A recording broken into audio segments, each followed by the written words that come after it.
Hey everybody, this is Rydo, and we're back to another live stream of Shadowverse. Let's go in here. Today is Monday, October 5th. Not a lot happened over the weekend, I will say. Even for the accountability section, not a lot happened over the weekend. Video game related now. Over the weekend, in the rest of the world, it's 2020, so there's tons of stuff happening. But no reason to talk about that on a video game live stream. I finished Lego Marvel Avengers. I can't recommend it. Very buggy game, very just quickly, badly designed levels as far as the story play levels. In the free play, there's like only 2 levels that even bring you into new areas you couldn't access in the main story. So the vast majority of the rest of the free play is just going to places you've already been and already have seen, and maybe you have some extra abilities to unlock a vehicle or something in a couple places, but not a lot. I would definitely say get Lego Marvel Superheroes and then just skip over to Lego Marvel Superheroes 2. We have daily quests. I should have played more. I didn't. I spent a lot of the weekend, frankly, just avoiding playing the Lego game, which that is inherently a problem when you are playing a game that you're not really feeling, is that it just then becomes a bit of a chore. I also have decided to post on one of the Facebook groups I follow that is supposed to be comprised of just random average gamers, what they follow as far as news sites, and I'm gonna seek out suggestions as far as video game news sites. I put down, hey, I don't want a bunch of political things, so I'm not looking for things like IGN or Kotaku or anything like that.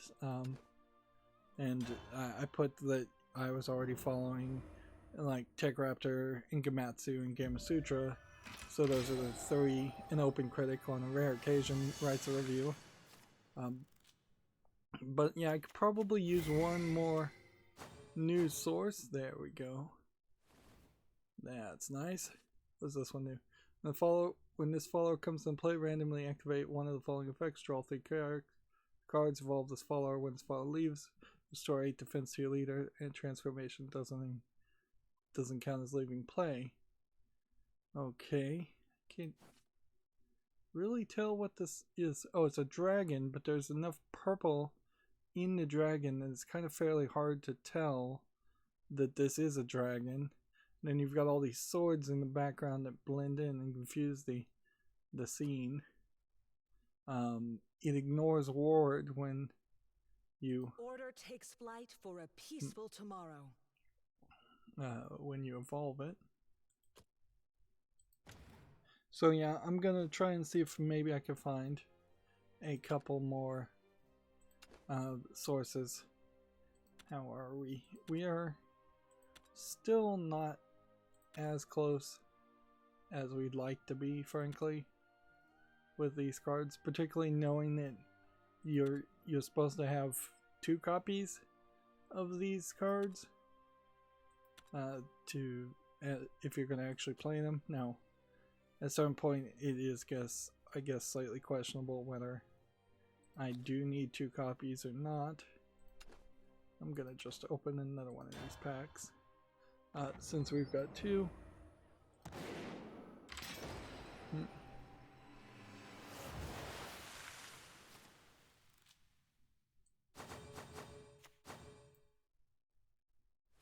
And yeah, just trying to get more cards to get more vials,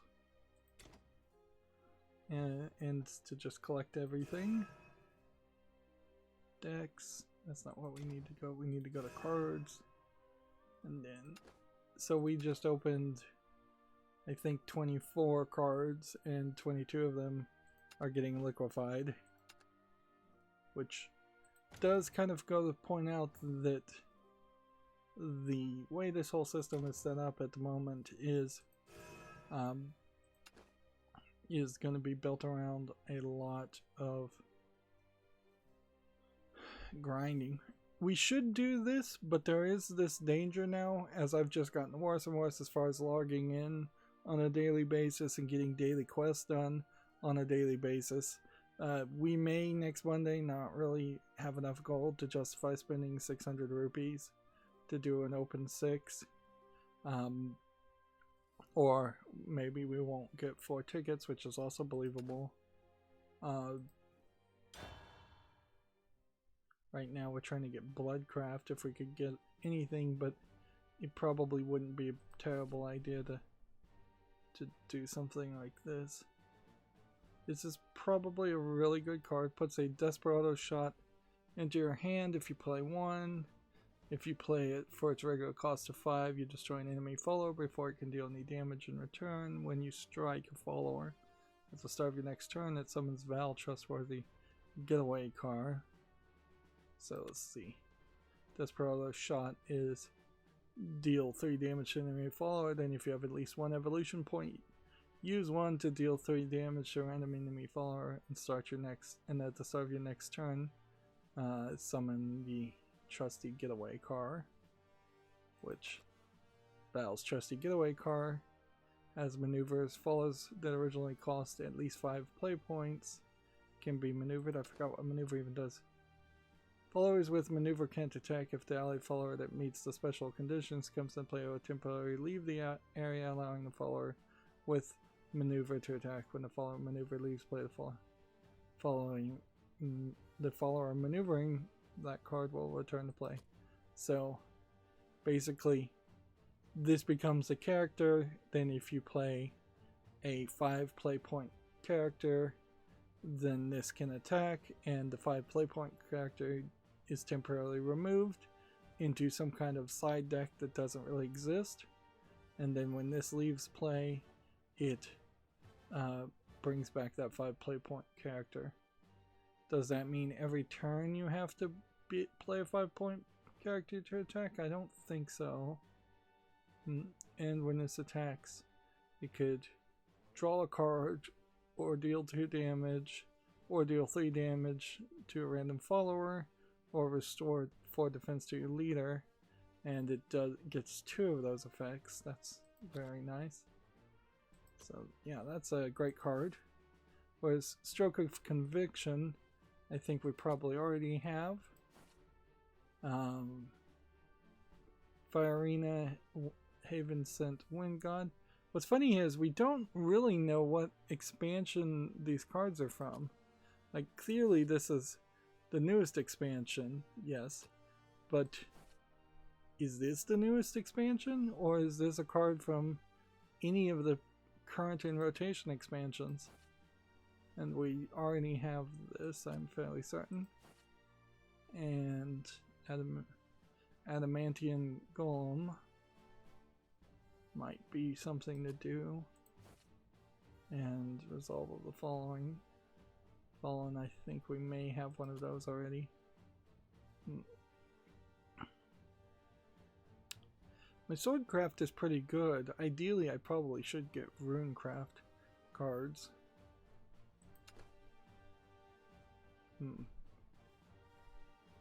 But you get both if you win.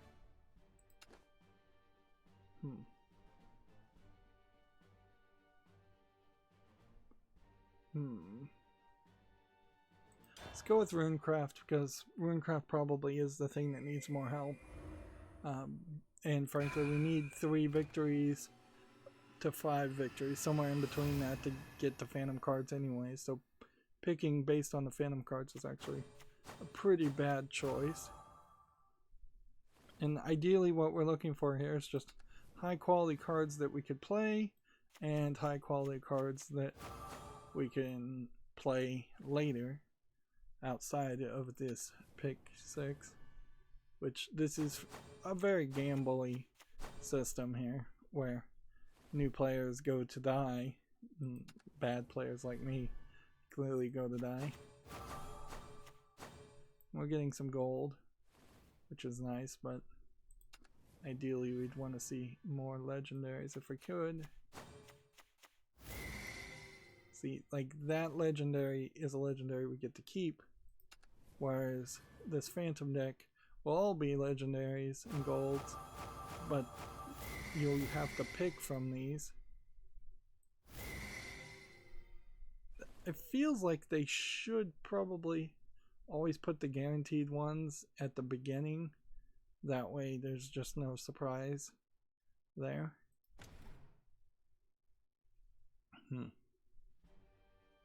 So we got a new animated card and a new animated card from Fortune's Hand. Previously that was Storms Over Rivalin. Nothing in World Uprooted, nothing in Ultimate Coliseum, and seemingly the Phantom deck cards are not, none of those are new either. That would really be irritating if it turned out we already had a copy of this. So I guess if I go back and pick, I think I take that one. And see, ideally, if you got a 5-win victory here, you would want to be able to keep all the Phantom cards, not just a pick of a Phantom card. Alright. So we have deal 3 damage to enemy follower, do the full steed for 7.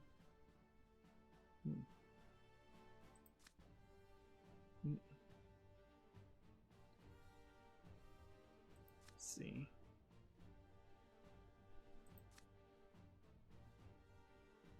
Think we could get rid of that one.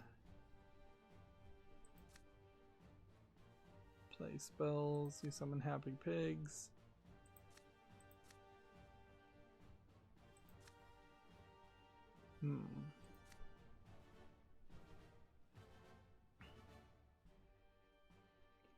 Probably could get rid of that one.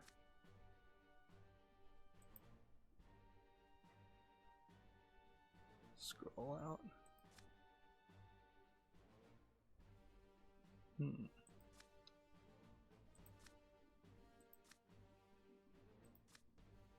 Let's see.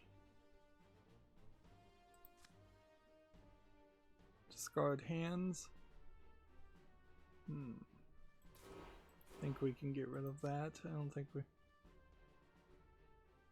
want that. So then that's just 4 more cards that we're gonna try and get rid of.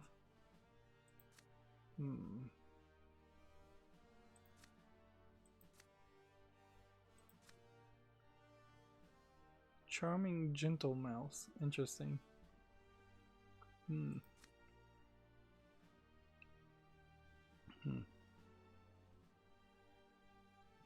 This would put a copy of a destroyed amulet. This destroys random followers, so we will definitely want to get rid of that. That's a just pretty awful card. I feel like this says this is pretty bad. But maybe not with the enhance. 5 to destroy an enemy follower, and then whenever something evolves, you do 2 damage to that follower. Let's get rid of that.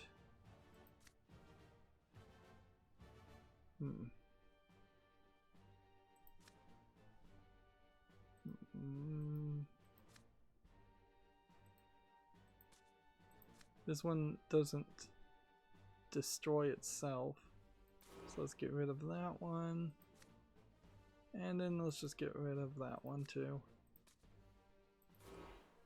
So that's gonna be my pick. The problem with doing 2 damage on something that just evolved is you're almost certainly never going to kill something that just evolved with 2 damage. It's just not going to happen.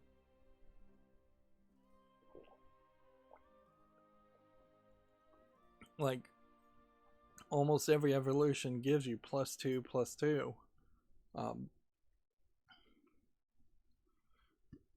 So yeah, that's one of those cards that seems like it might be useful until you run the numbers, and then actually isn't that useful. Yeah, as I was avoiding trying to play Lego, I Don't underestimate me. bent over backwards You must die. to figure out two different ways to get both my server and my router to email me when somebody logs in through the remote terminal SSH.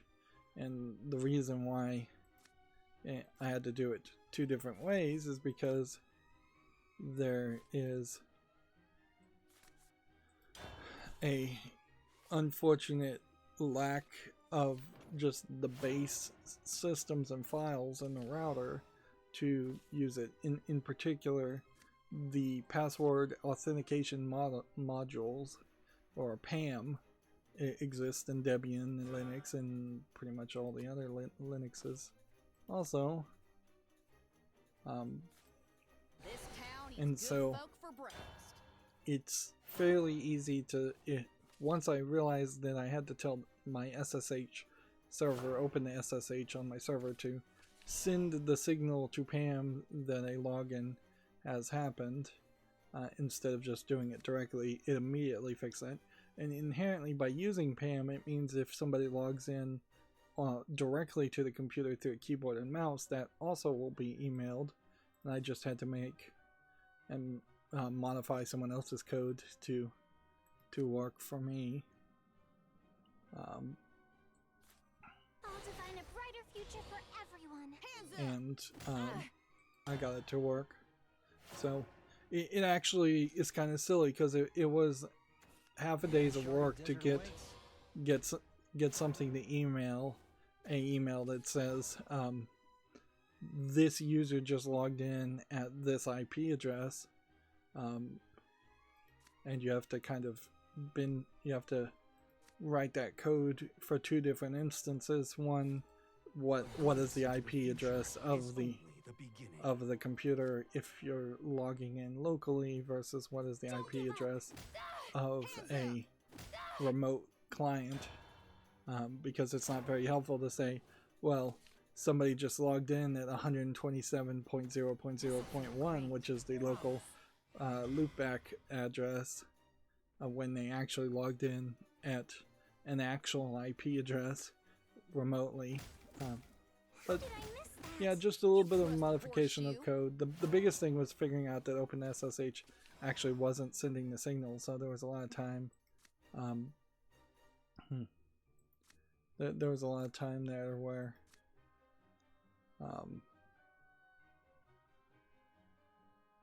I was just confused as to what was going on.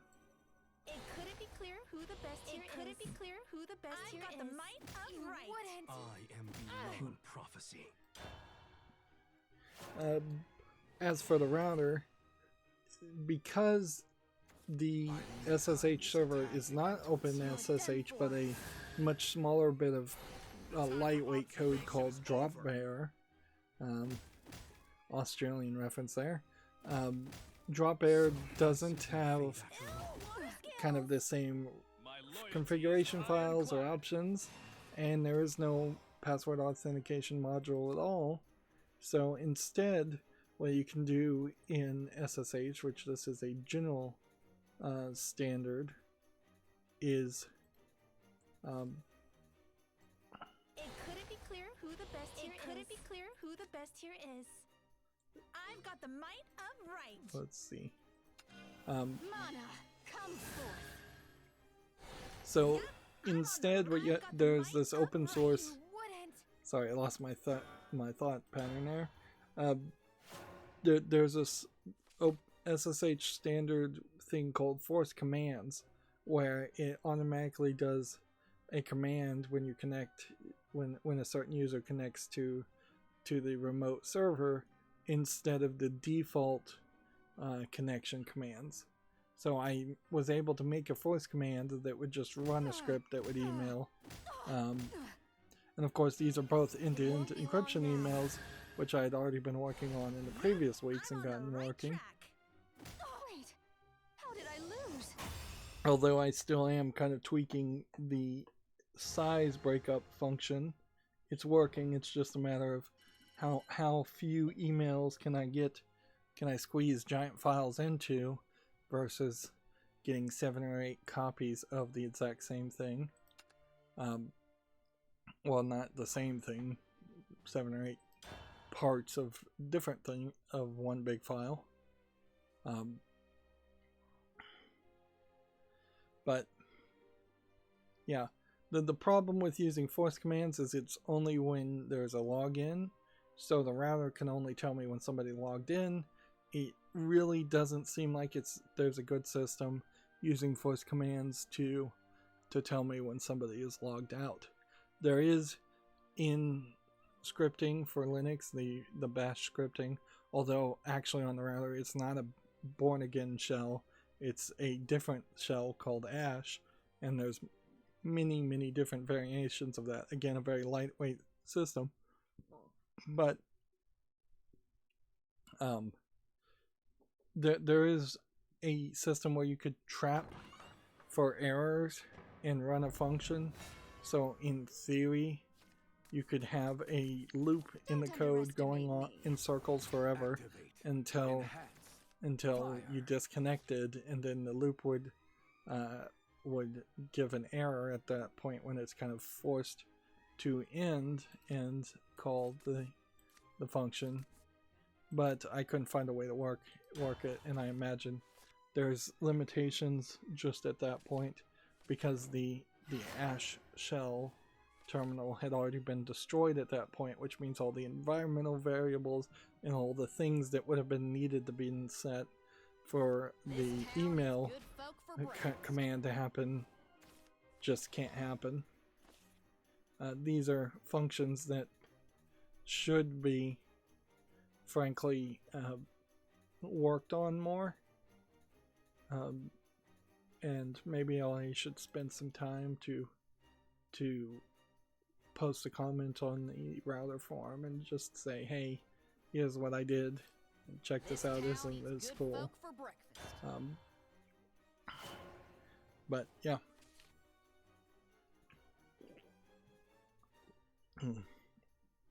But yeah, you could very easily have that built into DDWRT in general as its own login watchdog.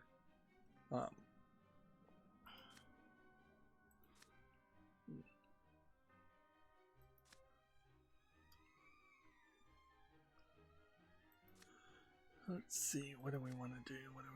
I think we just play this and then return. So yeah, I'm just wasting a lot of time. I'm also failing miserably still as far as getting videos uploaded. I need to just pour a ton of videos. I actually ran out of space while trying to finish up recording Lego, and now I just basically have 2 hard drives that are full of stuff that needs to be uploaded, and I kinda can't do anything. It does open up the possibility of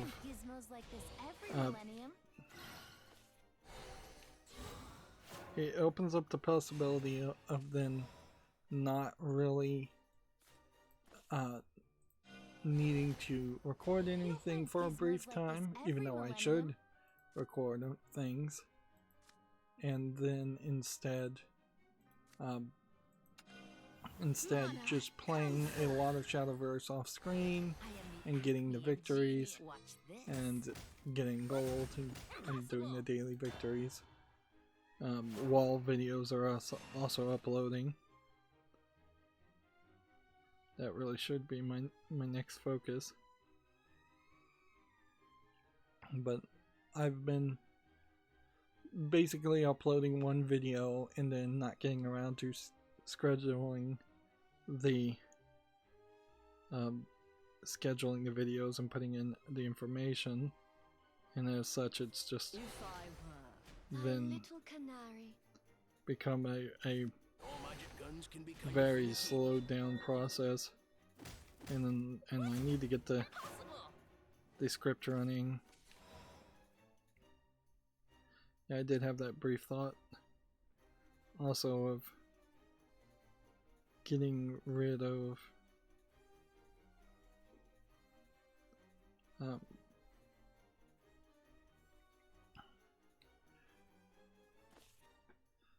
of having the macro run in circles and see if it could work and run when I'm not doing anything. Like just devolving effectively, watching to see if I'm playing, and then as soon as it decides I'm not playing, it just starts uploading. That would be an ideal situation, certainly, but not one that I think I could program very well.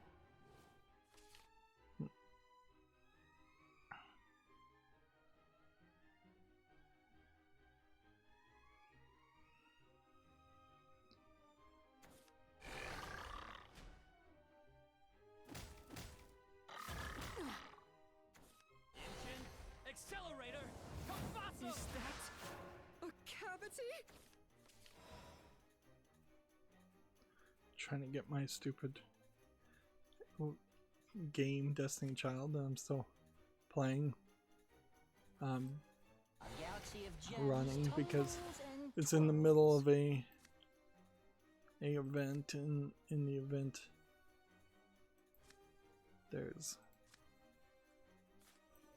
I fire away in the name of justice. Man, I'm really having trouble focusing at the moment. Yeah, it's Destiny Child's in the middle of this event, and in the middle of this event there's a lot of stuff going on and a lot of stamina, effectively. Which, with all that stamina, I need it to just constantly run. Also, it's running so much that my phone is overheating and shutting down the app, which is kind of crazy in itself.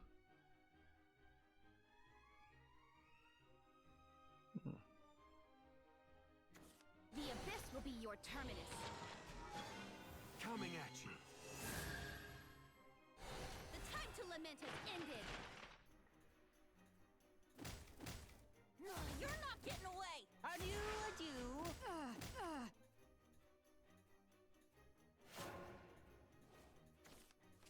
Let's see. Okay, I think I got it running now, so I can focus on the game instead of just letting this thing lose. It couldn't be clearer who the best here is. Okay. I fire away in the name of justice. I've got the might of right.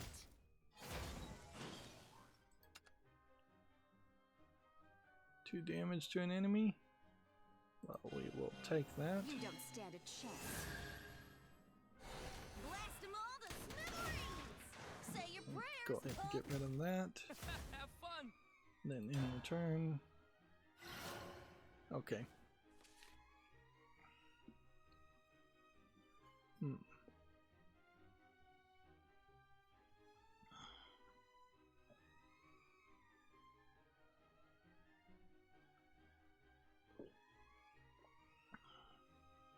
Yeah, obviously I'm fairly distracted and laid back today.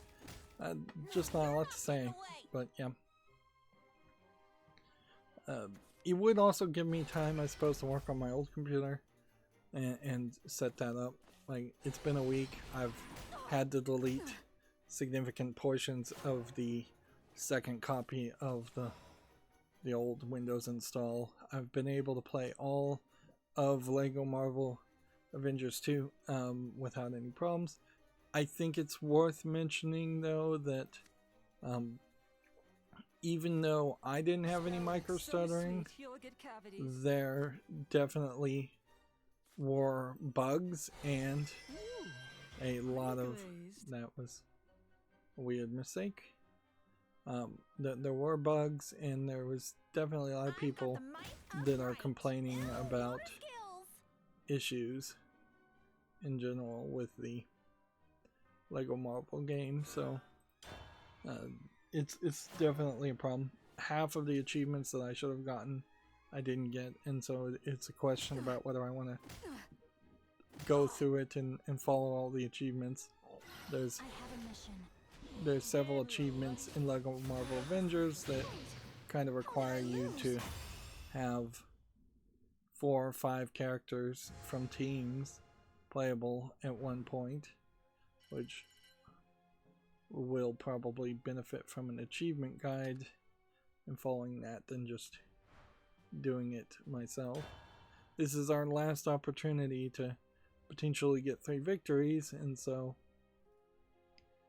I think we're fairly doomed. And Open 6 really isn't helping me that much. At the core of it, there is this issue where getting a few extra cards might be useful, but once you kind of have all the cards, it's a little too much at that point. Like you're investing a lot to do the Open 6, and you're not getting enough of a return.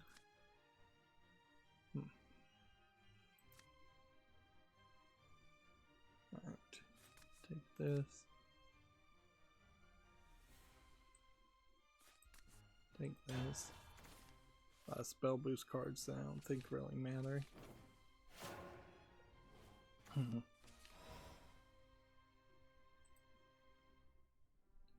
Alright, we need to go through Twitter and have a look to see if there's any new news. And here we're getting told to move. Like maybe in the past 10-20 minutes there's been some new news, but not a lot. Need for Speed Hot Pursuit Remastered has been announced. It's coming to the PS4, Xbox, and PC on November 6th, Switch version November 13th. I've been looking to see the availability a couple times for the Nintendo Switch on Amazon.com and Prime Day, and yeah, it is not staying in stock, so I don't think I'm gonna be able to justify buying a Switch anyways. I have a few other big ticket things I need to buy, like a TV, which in all fairness the TV is about half the price as the Switch. A glimpse into the future is only the beginning. But there is a certain point there where there are things that I've been holding off buying, and I'd like to see them go on sale. But even if they don't go on sale, Prime Day is probably a good excuse to buy them anyways. Pikeman 3 Deluxe Meet the Pikeman trailer has been released. And a Ghost of Tsushima update version 1.1 launches October 16th. Adds Legends Online co-op multiplayer mode, new game plus, and more. I'm just reading out these articles because there's not a big amount of information there. So draw a card. This would summon an enemy. This would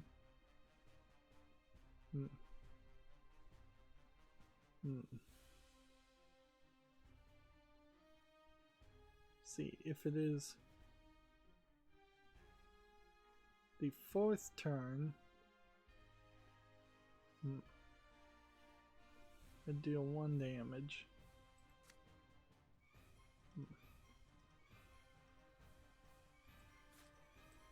I'll design a brighter future for everyone.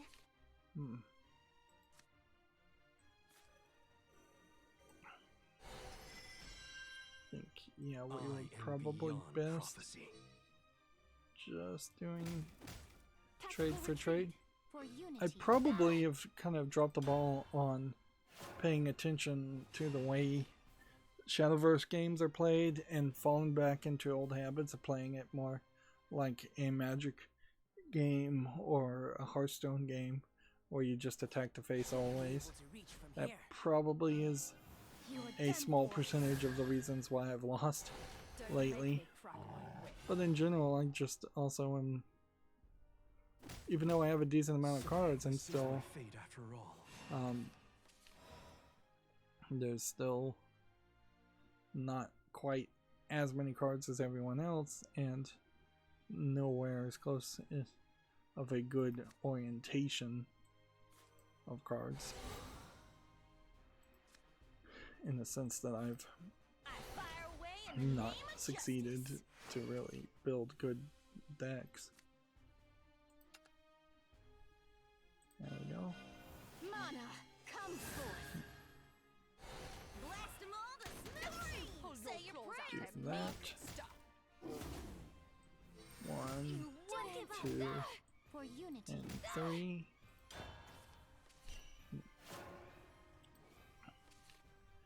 So, Gamma Sutra has an article here. Thunderful Group has acquired the UK developer CodeSync for $29.8 million. This would be, let's see if we can actually zoom in this a little bit more. Yeah, let's see. Shadowpoint and PHOGS Fogs developer. Yeah, one of those games sound particularly memorable, although I think I have seen Fogs before. Let's see.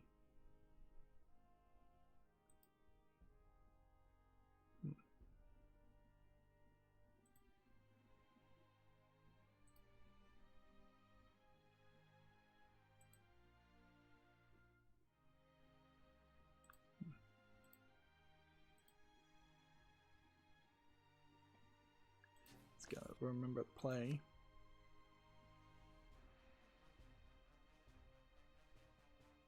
Bunch of Why, you've got buffers. the face of a chameleon.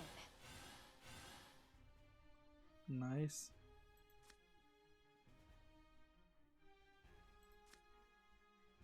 And then let's go ahead and play this Galaxy of gems tumbles and twirls. and evolve this. This match is mine. What twists and turns? I'm just warming up. Do that. That. Don't give up. That. For unity. And that.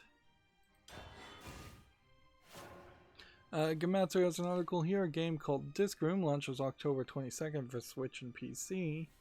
It looks like it's probably a Avoision game, if I was to guess. Yeah, it's rooms with discs bouncing around.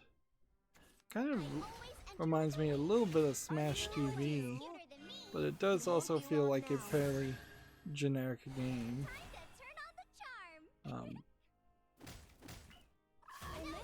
So I don't know how that could sell for too much.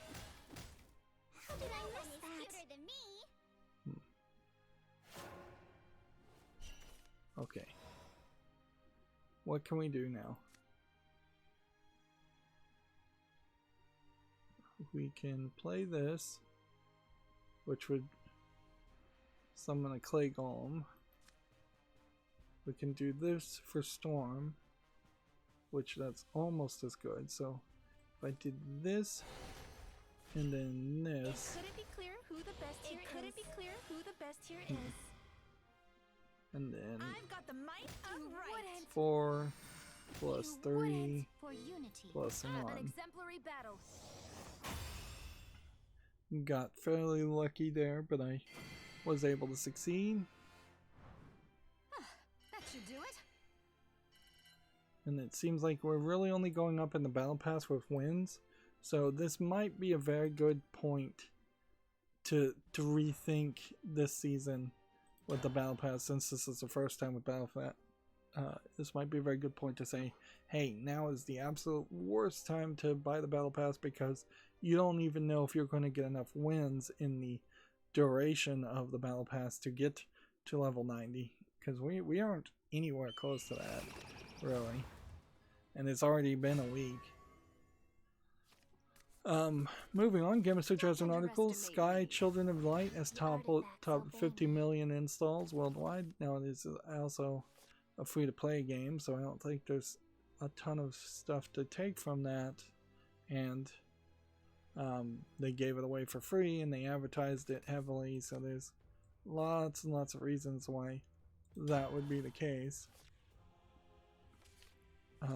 Also, Sky Children of Light is, I believe, the game that is a that requires you to play online and with other players. So immediately, unless I'm misremembering which game I'm thinking about, immediately, even in like the tutorial section, I was getting sniped on actions and not being able to take my own time and experience it at the pace I'd like to experience it. Another argument against me buying a Joy-Con is the fact that the Joy-Con drift issue is still a thing. A law firm is seeking Joy-Con drift videos from gamers for the class action lawsuit, according to TechRaptor. Meanwhile, Nintendo is also trying to say it wasn't a big issue. So, yeah. It, to me, feels like it would be a fairly large waste of the court's time to have thousands and thousands of videos showing off the Joy-Con drift, but I wouldn't be surprised if they cherry-picked 5 to 10 videos to show to the court, and then had sworn affidavits of other videos of gamers experiencing it or feeling like they experienced it. Something that could just build the numbers up. Yes. I fire away in the name of justice. Yes. TechRaptor has an article here. This was from October 2nd, so let's see. We are now on the 5th, and it gets, I think this is getting retweeted by TechRaptor, which TechRaptor hasn't done that very often, but it also goes to show that there really just has not been a lot of news lately. I hope to unify nature and machine.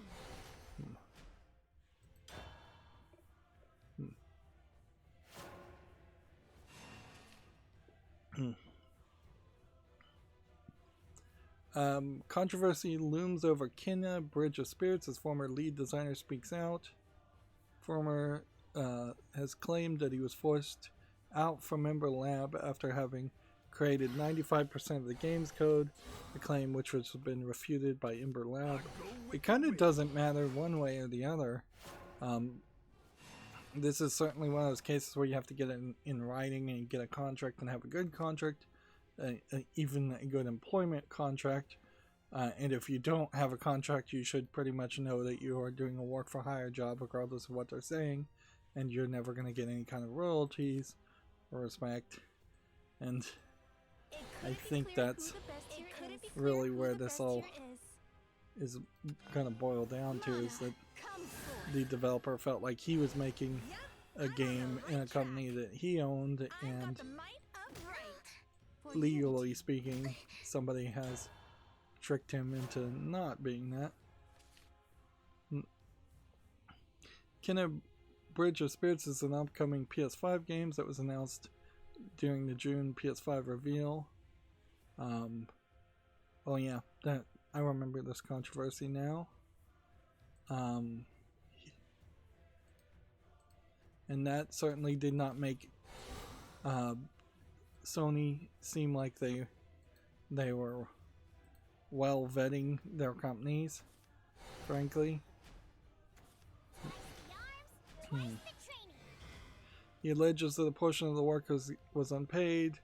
Popovich states that he was promised a long-term position at the company. Well, see, yeah, that's the thing is, if you don't have it in writing, if you're not already employed, and unfortunately in the United States, you might even have to risk working someplace 2 weeks for free, effectively, because they may not give you a paycheck. But after 2 weeks, if you haven't gotten a paycheck, and if you haven't gotten that first paycheck, you quit. You don't show up anymore.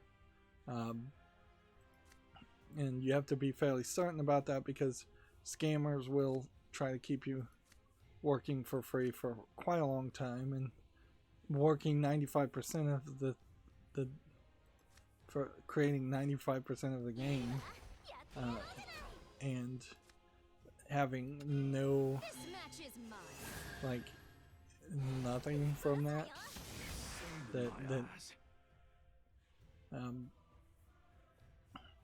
Yeah, that's called wage theft, and it happens quite a lot. In fact, there's way more wage theft that happens, I would argue, in the United States than there is of employees stealing from their employers.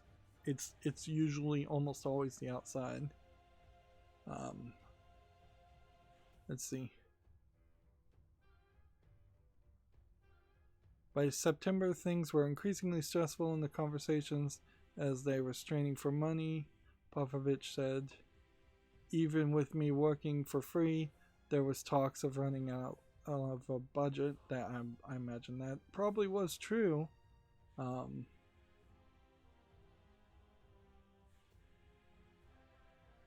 After then, the CCO, Mike Greer, called him to let him know he'd no longer be receiving a signing bonus, and instead I would receive a smaller bonus if I stayed for the entire project. Yeah, this is wage theft. This is a scam. At least the way Brandon Popovich is describing it, and it's a very nice looking game too. So there probably is something to be pointed out there, that there was money and they were just scamming somebody. But at the end of the day, I bet Brandon Popovich, feels really stupid, and there's a lot of people where this happens and people feel stupid because there are good people out there, and then there are bad people out there just looking to find ways to take advantage of good people, and assuming everything that is being claimed is fairly accurate. That seems like this is exactly what happened. We don't get I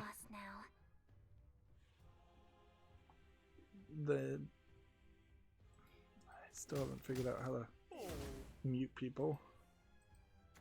There was a point where I knew how to mute people and can't do it now. Wait, how did I lose?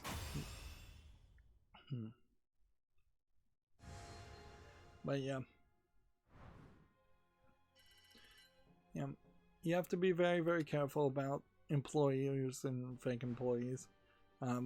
We heard just a few days ago that there were people running scams promising jobs just to get banking account information.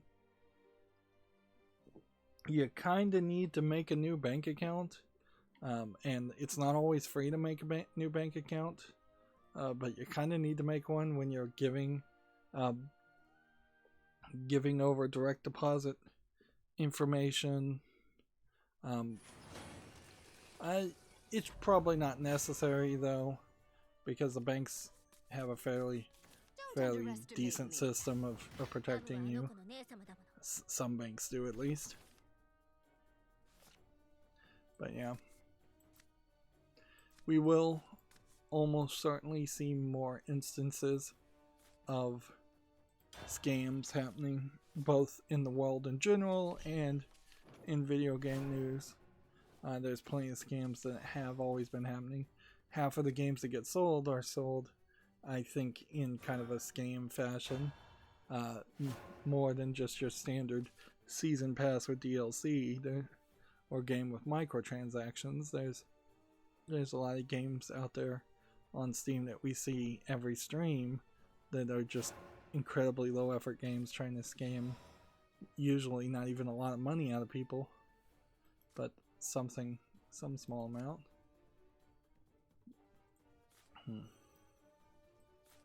Gotta play this. I'm trying to get more cards like this in my decks, because you probably are going to play them on the second turn and just get a standard 2/2, but you have the option for more things to happen. And having options often is way better than not having options. We have a game on Steam here that's just a bunch of Asian characters, or 2 Asian characters. It looks like it's a platforming stealth game. English unfortunately is not supported, it's $3.99, Chinese only. This definitely does not look bad for a Chinese game though. It might be only 5 minutes long, but it looks nicer. You're not getting away. Let's see. Spell boost cards in my hand. Into the future is only the beginning. And then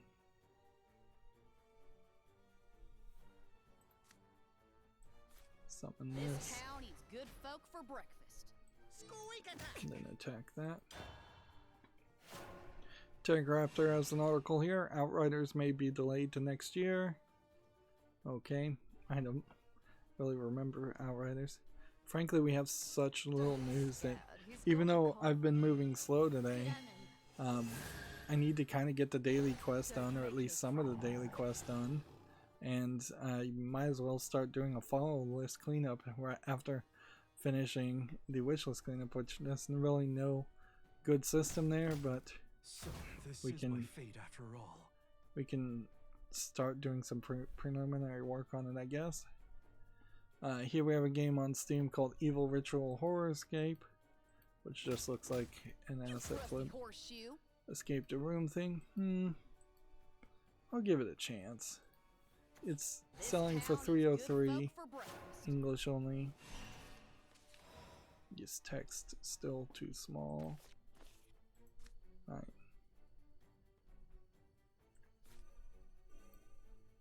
Let's see. Do this. And then do this. This toasty posty will warm your heart. Then evolve. Mana, come forth. I ship the fuels with a special delivery. Then we'll go ahead and attack that. Don't you pull your claws out at me, mister.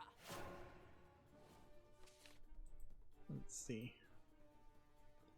Next, we have a game on Steam called Legacy of Witch Island 2, which is just a hidden object game. It's from HH Games. It's selling for $5.39, English, French, and German.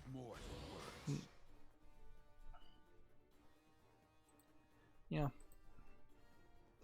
I kind of can't wait to buy a second monitor. I'm going to have a bit of a hassle installing a second monitor, certainly, but I kind of can't wait to try that effort, because that will let me take my older Vizio monitor, which doesn't seem to be able to stream Prime Video anymore. All the apps are through like a Yahoo app store that was shut down several years ago. So as a smart TV, it's kind of lost its point. So I have this smaller monitor that I can put right next to me, and it can just mirror what I'm looking at. Well, frankly, it could mirror pretty much anything. So I'll have to think about that too.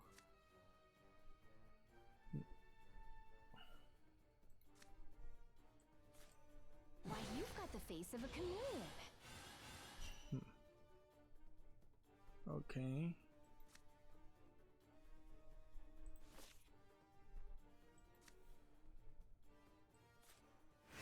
Anyone ever told you what a snake you are?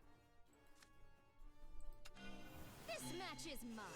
Let's see if we can I love possibly pump up a very, very strong character. Look back. My dear old home. Next, we have a game on Steam called God's Blessing, which looks like a very ugly, polished collectible card game. I assume that this isn't like a Judeo-Christian god. even if it was. There is like a Christian collectible card game in the real world that is very niche but sells fairly well because it is Christian.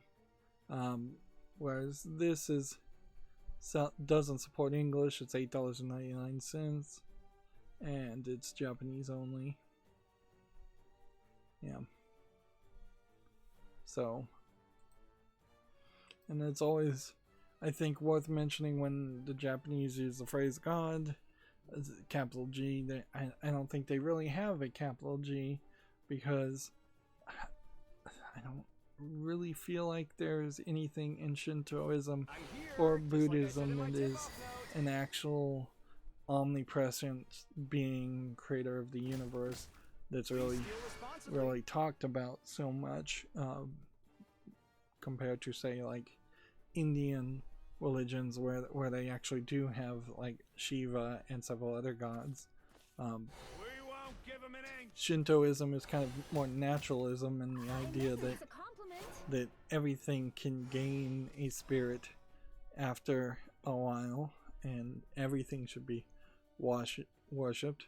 Buddhism is the following of the teachings of the Buddha, and perhaps several other smaller Buddhas, lesser Buddhas, if I understand that correctly. But I don't think they worship the Buddha, although I would almost certainly argue that there probably are some Christians out there that would claim they do. I hope to unify nature and machine.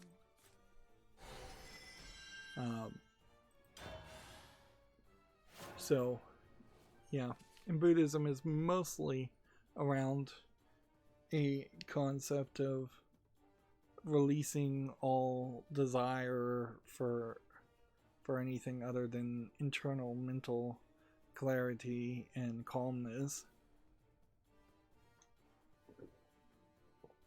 which at the core of it, if I'm going to suggest an opinion about a religion, Buddhism sounds kind of nice because it's kind of a declutter mentality of just like letting go and just being calm and focused, but inherently it is at odds with what a human being is and what any animal is, in the sense that you are you desire things because you need things. You desire food, clothing, shelter because you need food, clothing, and shelter. Perhaps humans have hit a point where they have so much of those things that they are no longer in need to desire more of those things. But Now this you is a work of art. aren't much of a person if all you do is spend all your day just contemplating your navel, for lack of a better term. And I would be much more interested in hanging out with somebody who is a complete mess mentally, but desired to do things, and thus created things. Like, if all of society was a Buddhist society, that there would probably be a point where it's just people starving themselves to death because they don't desire more food. And it's a very unhuman system. Not that I would say Shintoism is a particularly helpful system either, because it's just giving reverence to a lot of things in nature, and a lot of ancestors, and ancestor worship in general is just a very generic, unnuanced concept. And I certainly could probably talk people's ears off about the flaws of the Judeo-Christian concepts, and you only have to look at India to see that many of their traditions, based partially off their religions, have led to a lot of their own society members being very far from normal, doing barbaric, weird actions that even Indians go, "Why are you doing this?" because there's just no general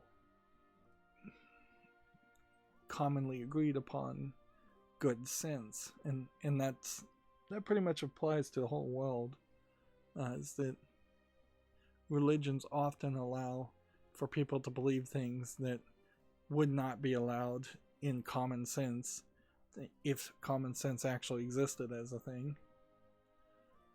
Okay, well, we didn't get what we wanted there, but we got some new cards, so let's see that. Then we'll play a little bit of Bloodcraft, and we'll just try to play a little bit of Forestcraft. So we opened 5 packs, which would have been times 8 cards 40, and we got 28 that were turned into liquid. So that means 12 new cards. That's probably fine, but it's still a little questionable, because if I was actively going to just go and buy some of these older expansions with 100 gold, probably would only cost me about 300 to get 1 pack of each of these, and yeah, it would only cost me about 500 to get 1 of each. So it's 100 gold effectively more expensive to do open 6 and have it focused on a specific character class, where normally that wouldn't be the case. So yeah, I need like 2 victories in Bloodcraft, and I tried to get it last night and didn't get anywhere.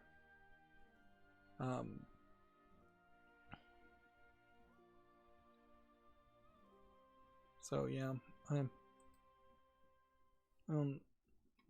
don't know how far we'll get today. I've been looking at a Steam listing for a game called Rebirth: Mr. Wang, and it's very explicit visual novel showing several like minigame features, but also showing a lot of adult content, a lot of nudity. Like there's a screenshot of a character's hair being pulled. There was a video of her being groped, but then there's also a lockpicking minigame being shown. And in the video, there's a certain point where you slide a photo, and then there's a hole in the wall, and you're peeping through the hole in the wall. It does kind of just feel like it's all over the place. It's rated very positively, so I imagine people that like it like it. It's Japanese full audio, and it's selling for $2.99. It's from DS Game. So what's I think most interesting about that is the fact that it is seemingly playing within the rules of Steam. Like, it doesn't seem like it is. Mankind's tenacity will exterminate you, vermin. It doesn't seem like it's gonna get unlisted, delisted, although it might. We never know. It isn't showing actual nudity or anything.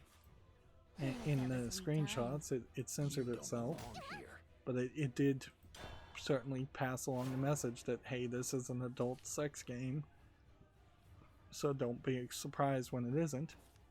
Also, it's coming out on Monday, so it seems like at this point they've given up, at least during the pandemic, the idea of limiting themselves to only releasing adult games on every other Friday.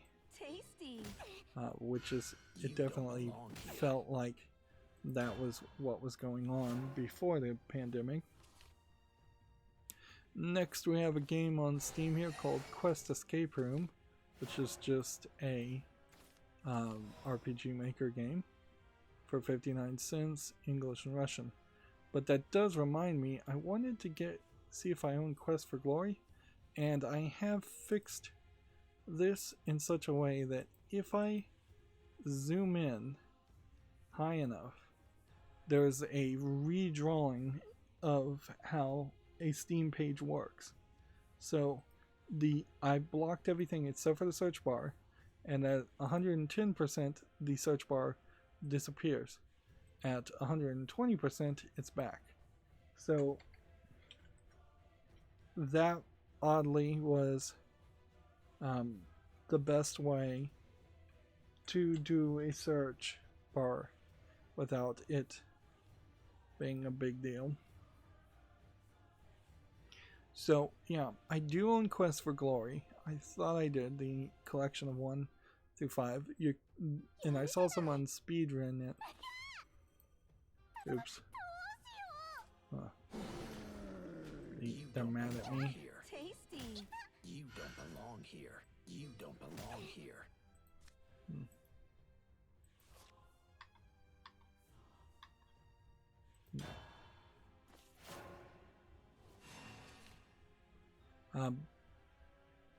So Quest for Glory kind of drastically changes. This is like Quest for Glory 5, where this is Quest for Glory 1.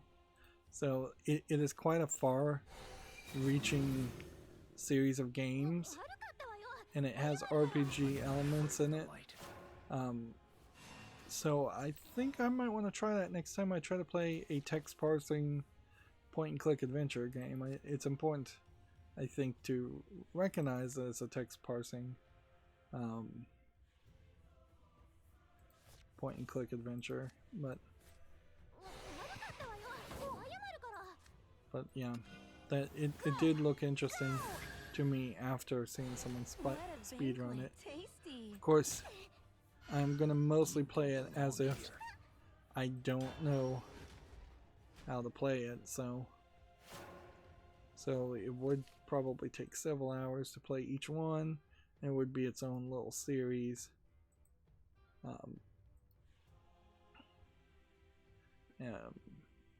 There is also, for the time, since this was like an early 80s if not 70s game, some adult content in there. This would have been right during the time when PC games were really for rich bachelors and men who can afford computers, and there was no targeting it to women, there was no targeting it to children. Computers were far too expensive at the time for that to even be a consideration or thought. Alright. 3.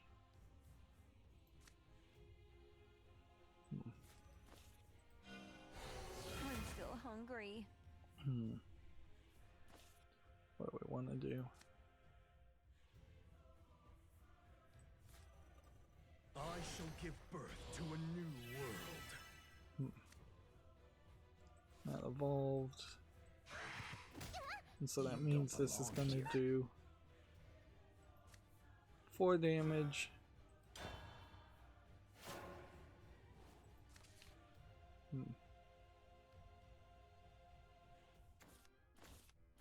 Your defeat was foretold. Nope, this one actually didn't evolve. So I chose not to evolve it, which is fine. I think that actually will work out nicely. Thus the world begins. Hey, check this out. Let's settle this, you evil blood. You don't belong here. There we go.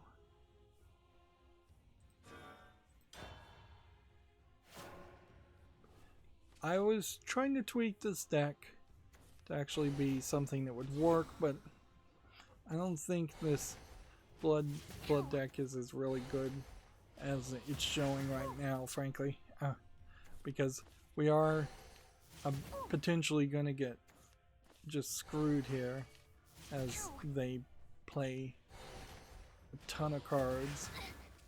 They regain, he's doing something to regain his number of play points, and every time he plays it's doing 2 random damage to something.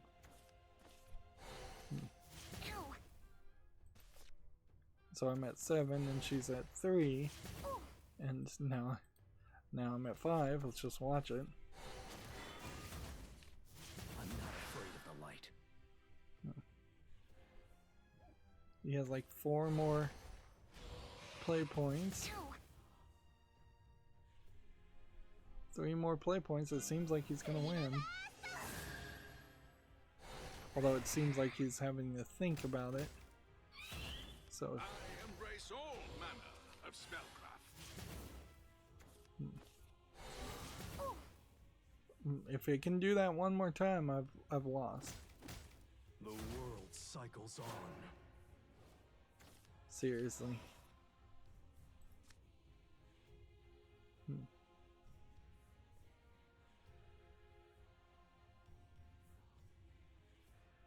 If vengeance is not activated, so deal 1 damage to the enemy leader. I'm like 1 short. So I can kill this. And I can't do this.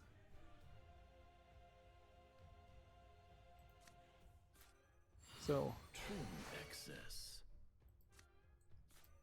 Take only what is necessary. yeah.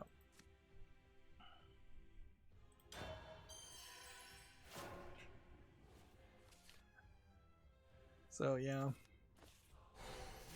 I'm screwed. You're tough. And that sucks, certainly, that there is just this long combo in the game thing that you have to play against, which means you have to have some kind of ability or something that can destroy and or banish amulets, and there are no trap cards or anything, so there's no way to counter that usually. Alright, next we have a game on Steam here called Photo Studio, which is just realistic 3D models, asset flipping, dance animations and models and such. Time for me to prove myself. I think that's what that is happening. Like, you do see that there's a person in this video sitting in the side, but she's not moving in any way that a camera could be capturing her actions and putting it onto the 3D model. It says $8.49 English only. It clearly is a low effort asset flip thing,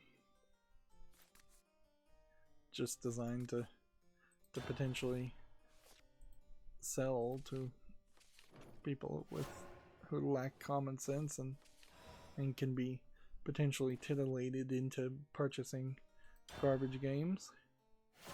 Next we have a game on Steam here called Wayblock, which I'll get production up and looks to me like it is a low quality cell phone style game, puzzle game.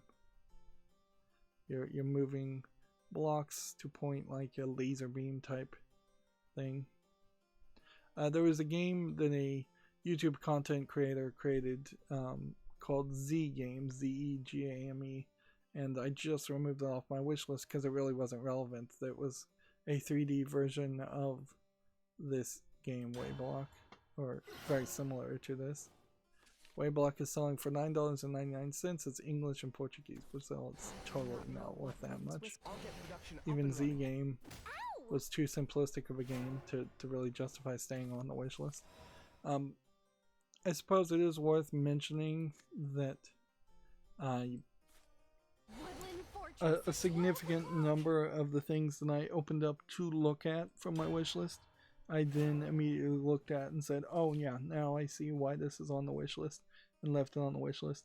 I have been fairly good about not putting junk on the wish list, so it's not super surprising that I didn't find a lot of things on the wish list to remove. But there was a few things. It does inherently probably point to a concept of not having be your terminus. like not having a lot of. Oh, I forgot what I was gonna say. And today I woke up on the wrong side of the bed today, obviously. To lament has ended. Although in all frankness, I've been doing that for about a month straight now. Well, I thought it was impressive. Yeah, there's a few like JRPGs that if I started going down the JRPG route, I could see potentially not going and playing all those JRPGs on the wish list. And there's several like adult games that I'd like to own just to support the industry, but also if I started to actually own a bunch of them, I don't know how I could ever say anything about them, so at a certain point I might clean that out too. But mostly I think my wish list is very solid, and I won't need to do another wish list cleanup probably for 2 or 3 years, if ever. My attitude towards the quality of games and the types of games I want don't seem like they have changed as much as I thought they might have changed.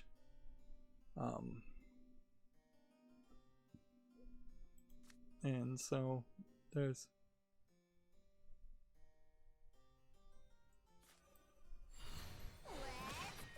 Big trouble now. why can I not evolve this one? I think this is going to evolve itself at the end of the turn.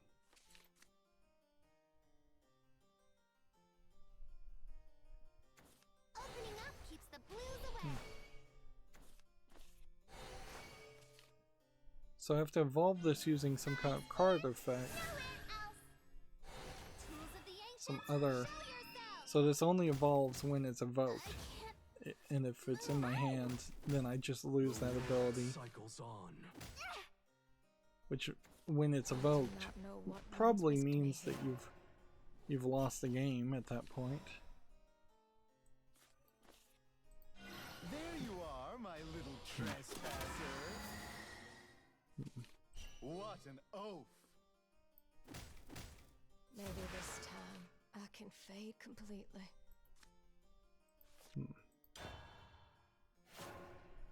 That way he draws a card and it destroys it. Next we have a game on Steam called Robo-Do, and I've seen this robot used in other games. I assume that is just a pre-purchasable asset. The game I saw it in was not well reviewed, and that was a game that got removed from the wishlist. This doesn't look that interesting either. It's a VR game, and this seems to be the only game they have ever published. Yeah. So there's kind of nothing to say about that game. Next we have a game here called Pulse Ball, which looks like it's a giant soccer arena where you shoot balls with a gun. This totally feels like an asset flip concept and not something I think people really would want to play. I'm a little surprised though, seeing a gun that would shoot things other than people. That I guess if at the core of it, it's a little weird that there isn't some kind of Nerf game that comes out every year or so. Something to tie in with the physical toys that Hasbro is selling under the Nerf brand. I think Hasbro owns Nerf. So yeah, there's definitely something they could do there, but I could also see where they're making all their money making plastic toys, but they should probably be shifting it to an augmented reality type experience. Nerf probably will always be known as having some kind of plastic toy gun in their hand, but at some point that the future is fairly clear that Nerf gun will stop shooting foam ammunition that can be lost, and thus requires people constantly purchasing more, and it will instead be just a virtual light gun that it attaches to a cell phone or a console and augment reality is the game, or at least it attaches to some kind of chest receiver for like a laser game, for infrared laser tag type games.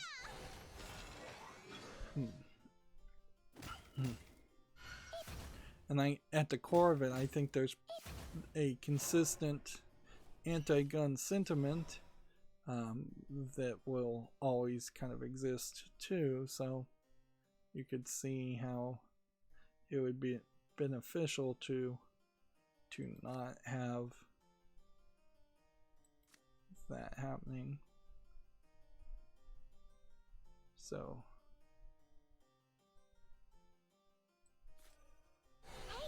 do this, since this is just the more familiar thing to do.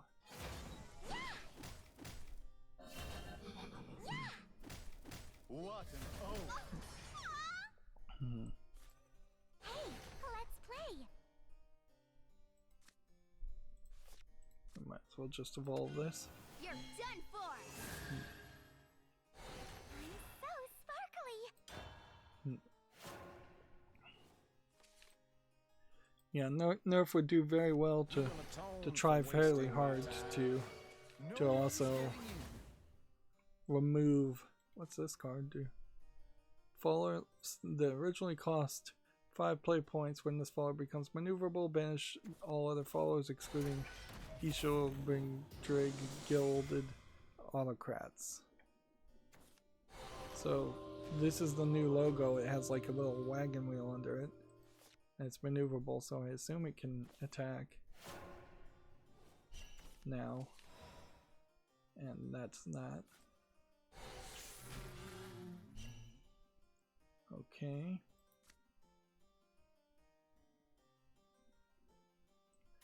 It's kind of a shame.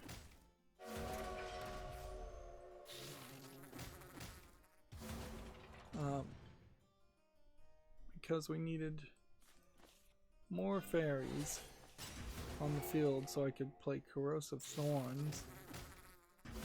That's ideally what I'd want to see happen.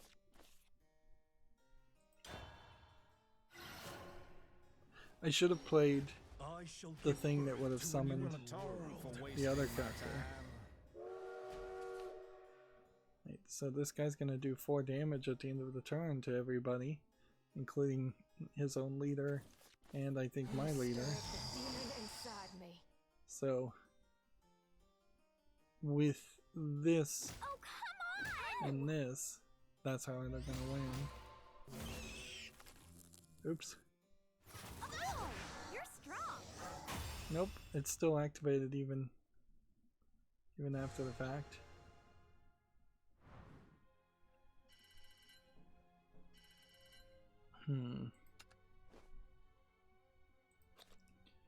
Yeah, and there's just like only so many decks I can build in a day unless I'm just going to focus an entire day around playing this game, and I don't have a ton of I don't have a ton of Twitter or YouTube or podcasts to listen to, so it's really hard to focus and say, hey, I want to play this game all day, when in actuality I really only want to play it for 2.5 hours at most.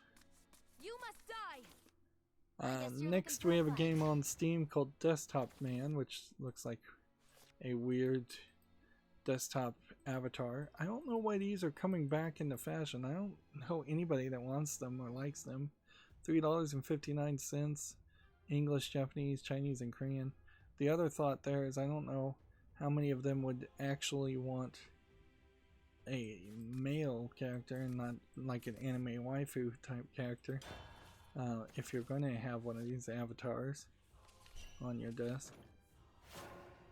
It does seem like it is a fairly customizable thing, although I don't know why they would limit you in genders and not just have 2 body models.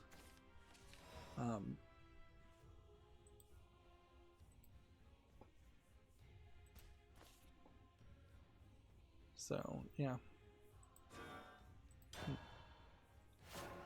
I could almost see the idea that now that kids having to do a bunch of remote education. Maybe there's a new generation of people wanting stupid avatars on their desktop, but I don't think that's a smart thing to invest into, Only one way to find frankly. out.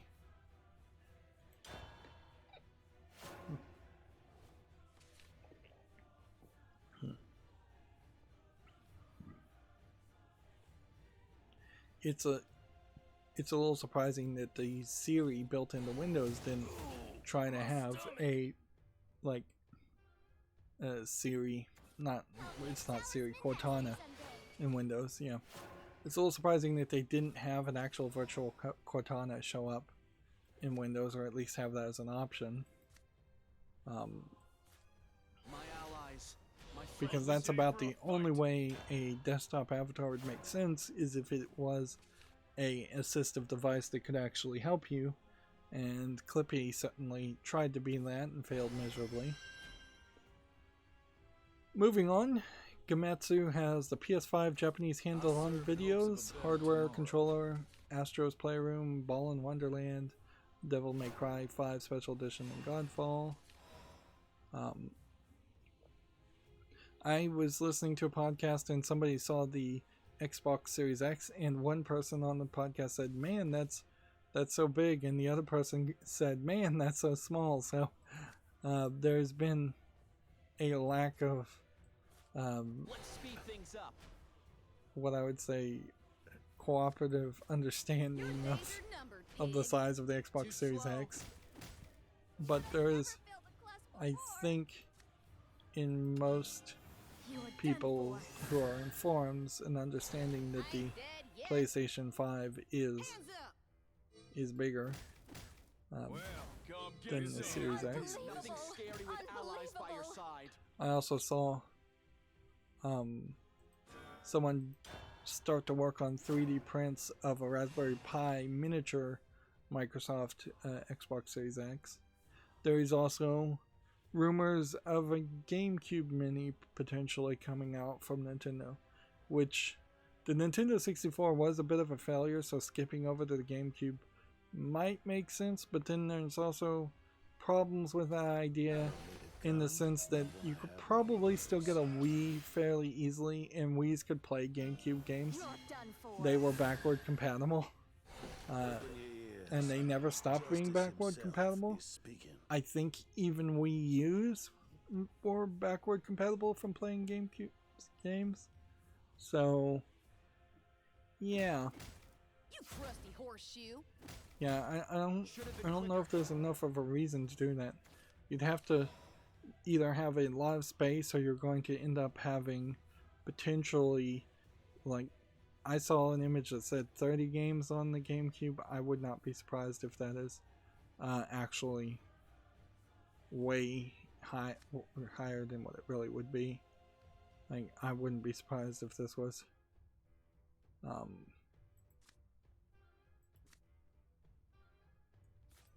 do this, Your mission is to come back alive. and then this. Is it edible? Only one way to find out. Actually, if I played this, It won't be long now. Go on, eat up. okay. Gotta follow my nose. See you around, Slick. Come get some. Yeah. Unbelievable! Nothing scary with allies by your side. Unbelievable! Yeah. I'd have a hard time trying to think what you'd put on GameCube anyways. You're talking more Mario games that probably were also on the Wii in some kind of remastered version. You're talking, I can't even think. Like, there really is just this gap in between there. So we should look that up. But yeah, they had a first-hand videos of the PS5, and it'll be interesting, very interesting. I said this before when they first announced and showed the size and shape, and you can see this is sideways, but how wonky the image is. It won't be long now. It'll be very interesting to see how the Japanese feel like the controller feels in their hands, as it's slightly different. It'll be very interesting to see how they feel about the size of the unit completely, because as far as I understand it, the Japanese bookshelves are pretty much designed for light novels and manga volumes, which are fairly short, fairly short heights, and without an adjustment for that, the PlayStation 5 is going to end up taking up a large amount of space in some awkward position next to a TV. Be one with the lance. Nothing scary with allies by your side. And of course you run into the issue of Japanese mostly being mobile gamers in their commutes these days. They gave hands-on units to a bunch of Japanese YouTubers who almost certainly you won't recognize any of them, but you can see that they are mostly all wearing masks even in their screenshots, well, a couple of them are. And here you have a virtual YouTuber and a virtual YouTuber. Here you have another one in a mask. Here you have probably some more virtual YouTubers. They all seem to be doing the exact same thing. Reaction face with the object in focus, and then black PS5, PlayStation 5 within red logo. This ends here. There is, as a YouTuber myself, a failed small-time YouTuber, there is a large difference between regions and YouTube. Look out for the others. Excuse me.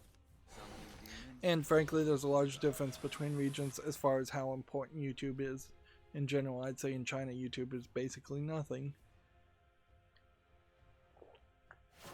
Where in Japan, YouTube is a small thing, but still, I imagine not as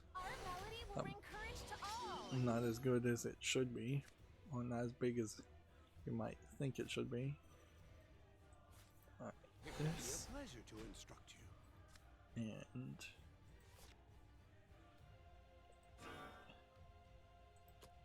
yep, in the turn.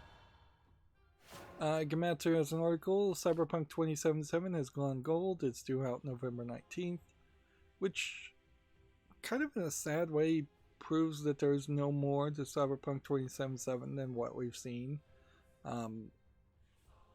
Which it is really just going to be a focus as far as are the parts, the driving, and the investigations into people's memories, and whatever story is there. They've been very quiet on the story. Is that all going to merge into something that's good, or is this going to be something that's closer to on the level of some of the average Deus Ex game? I suppose, where in all honesty the average Deus Ex game hasn't been as good as it should have been. Or is this going to be closer to a Witcher 3 game? There's a lot of room there, certainly, because if you looked at a lot of the elements of Witcher 3, like running around and attacking random monsters, or running around and doing minor conversations and interactions, or the Skellig Isles section where you're just in a boat the whole time.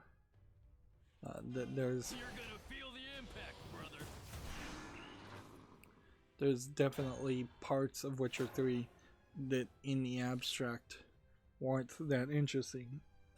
Even changing the haircut's not that interesting. It would just happen to be that The Witcher 3 had a very good overall plot that they let people focus for the most part all the way to the end for a very long game. And it had a very good section in the Baron's story at the beginning that kept people's, or relatively at the beginning, that kept people's attention. But yeah, we didn't see any like first-person shooting for Cyberpunk 2077. I don't know if that really exists. We didn't see any combat in hand-to-hand combat in that. That wasn't also kind of a cutscene. So I'm not sure that that actually exists in the game, and that's a little scary.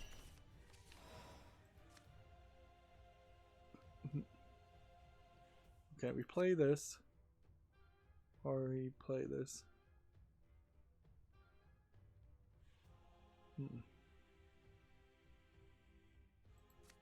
Or we play this.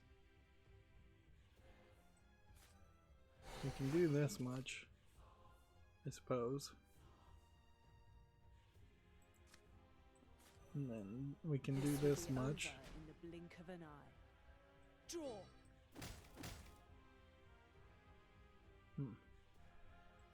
Why did that not die?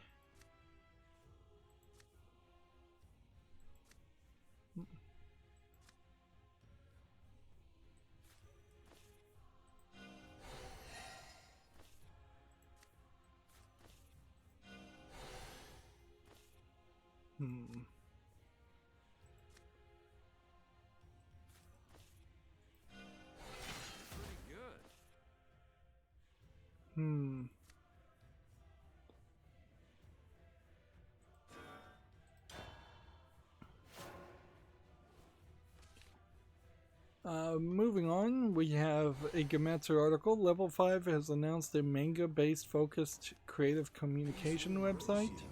Its service begins October 15th. I imagine this is mostly going to be Japanese people talking.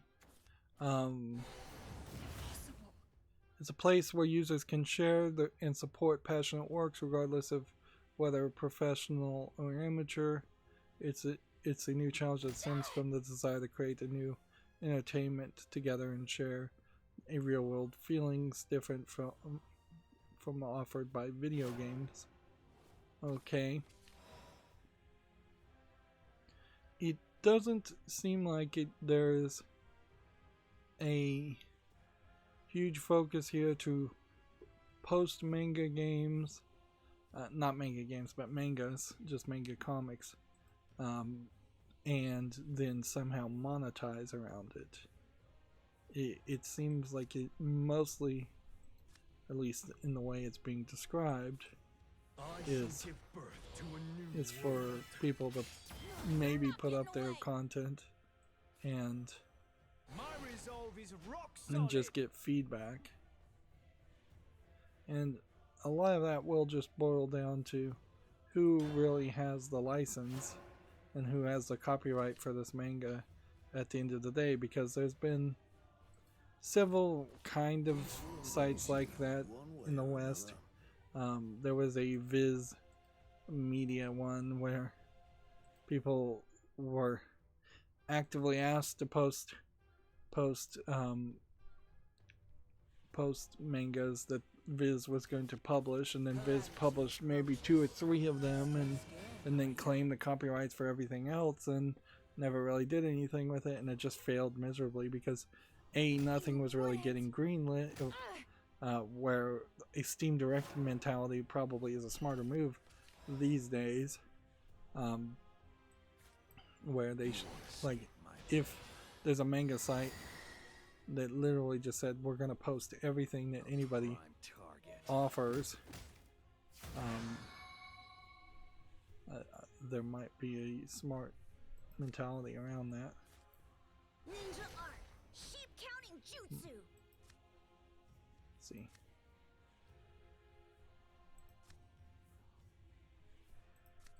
We can do this. Let's speed things up. We can do this. That. Too slow. And that. I meant it as a compliment. How dare you mock me? And then this. Right, now do I want to do 5 more damage? Or do I want to potentially let them win. Well, they're gonna potentially win regardless, so I've lost. Like, I needed something with ward here to stop somebody from doing some damage somewhere. An exemplary battle. And yeah, I could certainly see a website specifically around manga as your central hub, as the YouTube for manga, as an idea. That there's a certain appeal to that for manga readers. One would argue that that should be Comixology, and Comixology should have like a more of a free tier that practically everybody was on. But that doesn't seem like that's gonna happen. Next we have a game on Steam here called Zolf, Z-O-F, which seems to be kind of a puzzle game that lets people get from point A to point B. It's kind of interesting looking, but it also kind of looks like it might be a little asset flippy. On the other hand, there's enough assets being flipped here that I don't think it can fall under that category at first glance. This is $24.99. It's being compared to Abduction and The Witness, which are both games that in theory I liked. English only, so I'm gonna put this on the follow list. We'll see if we can get some reviews. I still am having a problem, certainly on the wish list, where there is a decent amount of there's a decent amount of games that are on the wish list that just don't have any reviews, and at that point they're not really relevant. So let's see.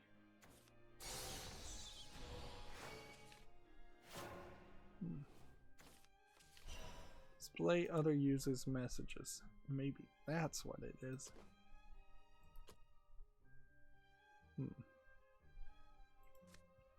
This card is a fusion card, which means I can fuse cards to it.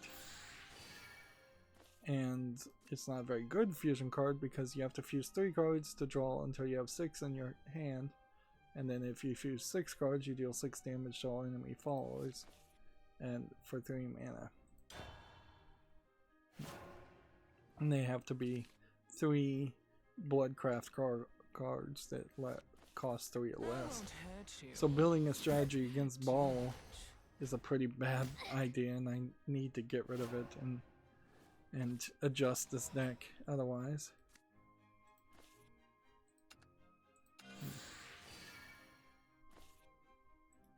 Alright. Spin ball, spin.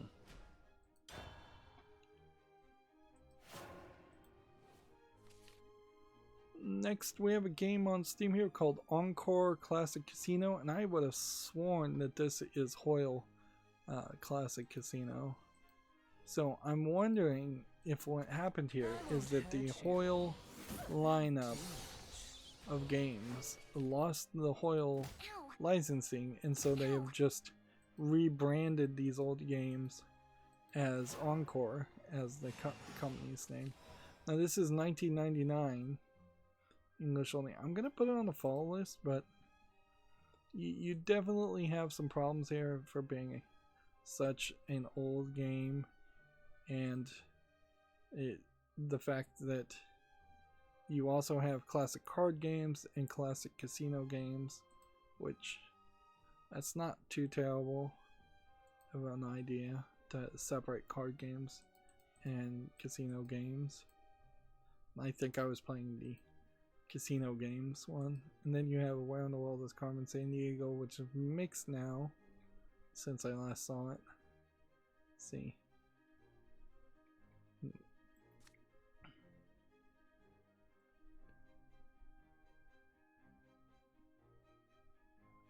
So I can play this and then summon a dire bond. With this payment, darkness stands with you. Go! Go! there is a certain point here where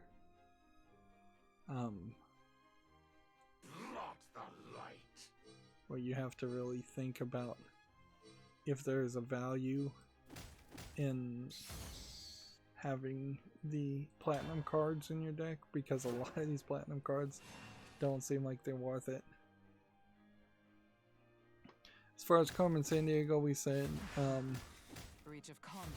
while it does bring back childhood memories, it does not come in a windowed mode, nor are there any options to do so. Another one says, game is rubbish, you can't save progress. My kids put an hour into solving the puzzles only for it to never save progress, and upon restart of the game you had to start from scratch every time. That probably is the way it always worked.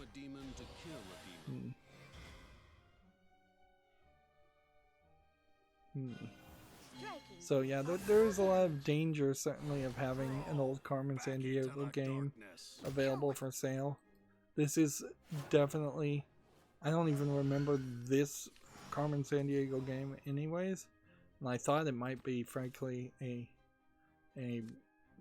like unofficial Carmen Sandiego game spin-off or something somebody made without the license. Dark Lord, is that you? Let's see.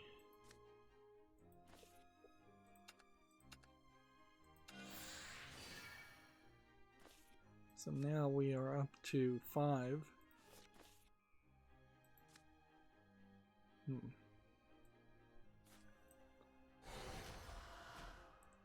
see.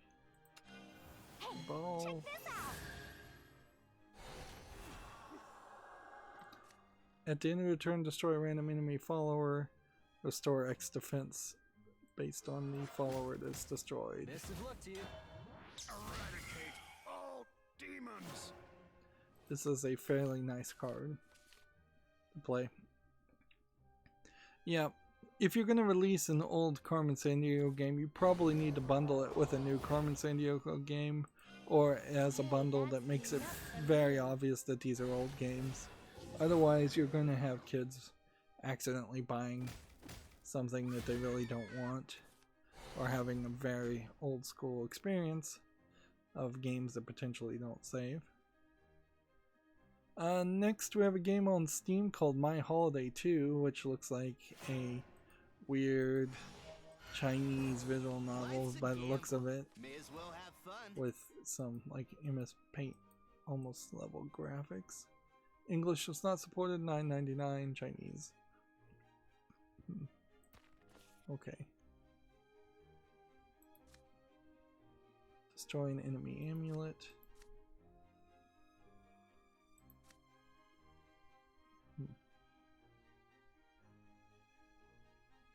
Yeah. So we want to do this. So this one can banish that one. And then Okay, we this can one's evolve all here.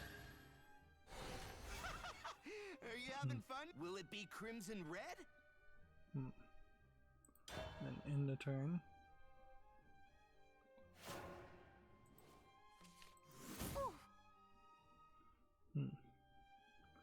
Next, we have a game on Steam here called Throw Me in the River, which is tagged as a choose your own adventure life sim. To me, it looks like a very pencil sketchy, probably kinetic visual novel. There might be something here, but I question it. $3.99, English, allegedly full audio. I doubt that too.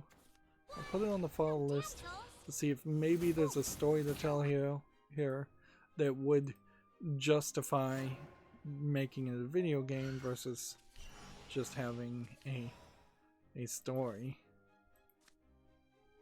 Okay.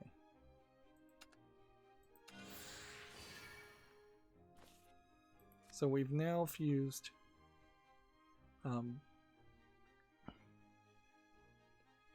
So we can do 6 to all enemy followers.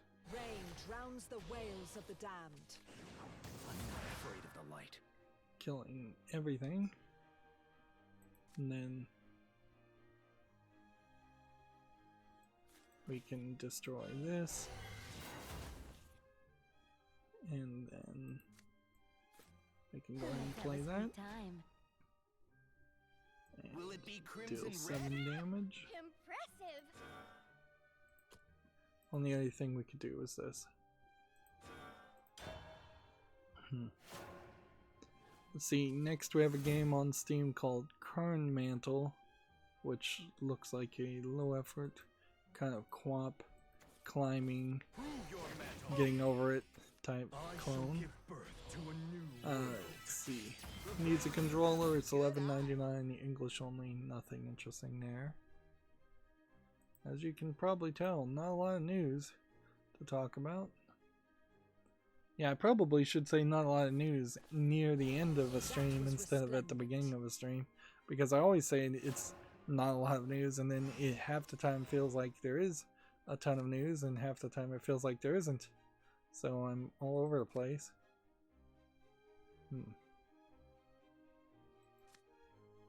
2 damage plus 3 damage.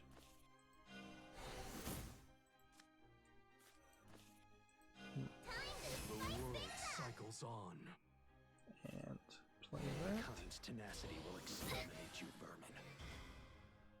Tasty. And play that. And then turn.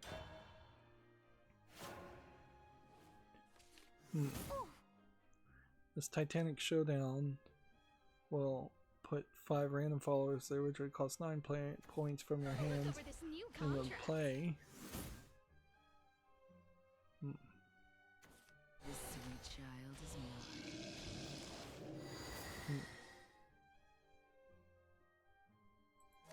I'm still hungry. I'm not afraid of the light. Next, we have a game on Steam here called Nina, which looks like it's a low effort RPG. Doesn't look particularly interesting. There were several like older looking games on my wish list that I still kept on the wish list. There is that rare occasion in which something looks old but plays well. Titan Souls is kind of an example of that, English for audio. Although I would not say Nina looks like it is Titan Souls or anything like Titan Souls. Waste. Learn what is needed.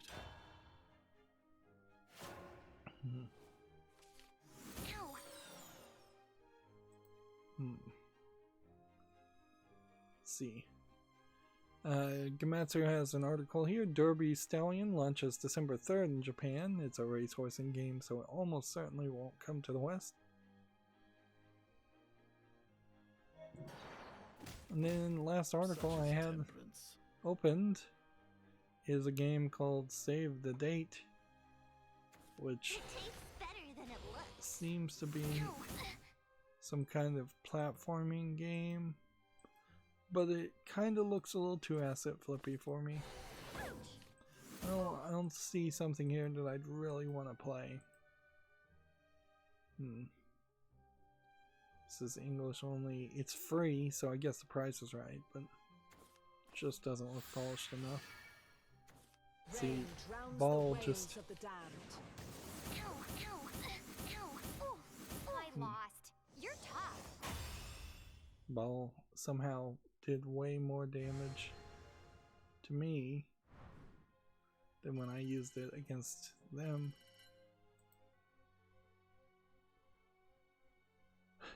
Okay, let's try one more time. Let's try this Force Craft. I'm not getting victories, unfortunately, though. That's the problem, and we literally are out of news. Like, I can look at the Humble Bundle store and see if there's any new bundles. I have a YouTube video that I left playing over the past weekend, which that sucks.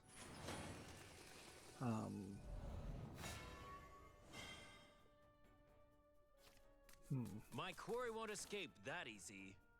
Activate. Enhance. Fire. So let's see, what can I really do here? Humble bundles. Are there any new humble bundles? Yeah, I've pretty much given up on buying humble bundles at this point. And I guess that means I could go back and like try to look at my Twitter. Are these pinned? Yeah, that's the thing I forgot to do. Pin all these, and then that'll save me a ton of space on the top bar.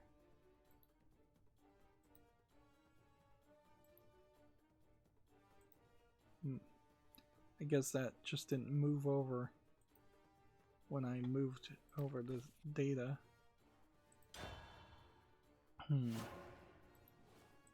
Yeah, there's basically no humble bundles.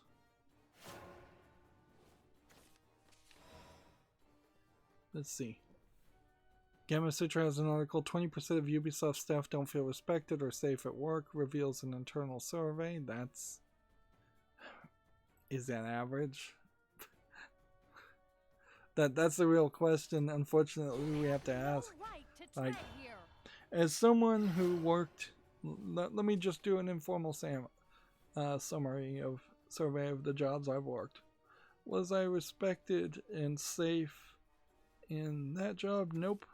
That job? Nope. That job? Nope. That job? Nope. That job, I was respected but not safe because that was the job where somebody literally almost took a swing at somebody. Nope. Yeah, 100% of all the jobs I've been in, I wasn't respected or safe. So, take that for what that means. Like, is that inherently because there's something about me that's disrespected? Possibly. Like, I frankly would like to know that in general, an answer to that. Is it because people just in general don't feel respected, or I personally in general don't feel respected? Very possibly. Like, there are brief moments in which people tend to respect me, but once they seem to get a little familiar and get to know me, that seems to boil away fairly quickly. Usually it's because I'm also in a somewhat adversarial role as an IT person who has to tell them what to do and tell them why what they're doing is wrong in an effort to help them. This would be the equivalent of a teacher. I imagine almost no teacher feels like they're being respected 100%. And perhaps at certain points the percentages are going to be the big factor there, because like a teacher probably is respected most of the time by most students, but they still probably don't feel respected in general. Yeah, if I go back and think about it, that the like one job, they respected me, I suppose, enough to tell me that they could determine that I wasn't going to be the right fit for that job, and they let me go. Is that being disrespected? This is the problem with using the phrase respect in general, is it literally means nothing. It is just this thing that you feel like you're never getting because it is this nebulous concept. The hunt has only begun. One job, there was one coworker that was disrespecting me, but I was literally begged not to leave that job too, so I think that there probably was a decent amount of an attempt at respect there. Just those employees and coworkers were frankly just in a bad mental state, and it was a bad situation, basically because of the owner, who I'd never even met or dealt with. The owner effectively not wanting to put any money into growing the business or Coming at you. doing any better. There was one job where I had like hundreds of coworkers that I think for the most part all respected me, and bosses for the most part that respected me. Unfortunately, the one boss that was assigned to be over me after about half that point didn't respect, I think, pretty much anybody. So yeah, and there definitely were a couple other jerk bosses. It was about 50-50 as far as bosses. I won't let you get away. The job where the person took the swing at another person were two coworkers about to be in a fight, so it wasn't really a safe thing there, and I would say the bosses in that job failed to really act as bosses and cause that problem, and they didn't really care about anybody, and so they probably didn't really respect anybody in a real way. But they were nice and they pretended like they did. But at the core of it, when you have a job where they don't bother to interview anybody at all and they just hire employees off of whatever lies have been potentially put on a resume, you know that there's a lack of care or interest there. You have no right to tread here. I owe those women a debt, you see. So, yeah. This is kind of the problem there. You write something like that, or you do a survey like that, and you can get whatever number you want easily. If you write it as, do you feel like you've always been respected by your managers and your coworkers, the answer is almost certainly going to be no. Do you feel like on average you've been respected? The answer is going to be different. If you ask, do you feel like you're respected as well as all the other employees, then the answer is going to be different also. You have no right to tread here.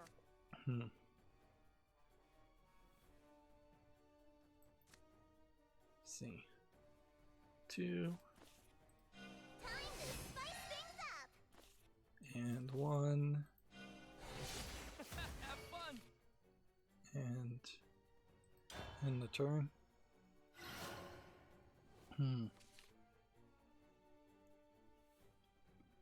Yeah, so yeah, I really don't know how to respond to the 25% of employees in Ubisoft feeling like they've been disrespected. Like, they're also French people, so you have to kind of put in the way French people are, like, to generalize there and kind of stereotype, but it's the stereotype often exists because there is some truth behind it.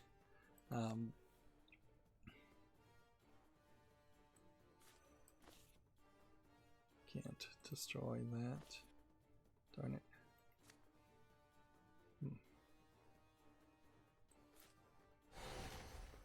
This. And then this. And then this. You have no right to tread here. And then evolve to this, I guess. This is the end. You think you're strong? Away with you! Away with you!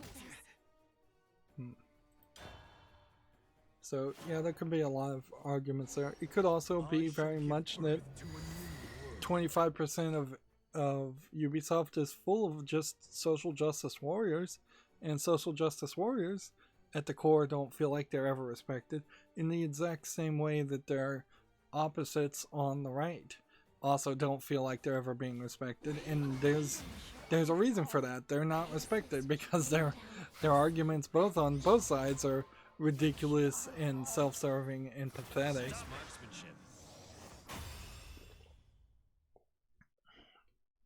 And at a certain point, when you start using the phrase respect, yeah, there are people out there that shouldn't be respected, whose opinions are just garbage, who are uneducated, uninformed. They are adding absolutely nothing to the conversation.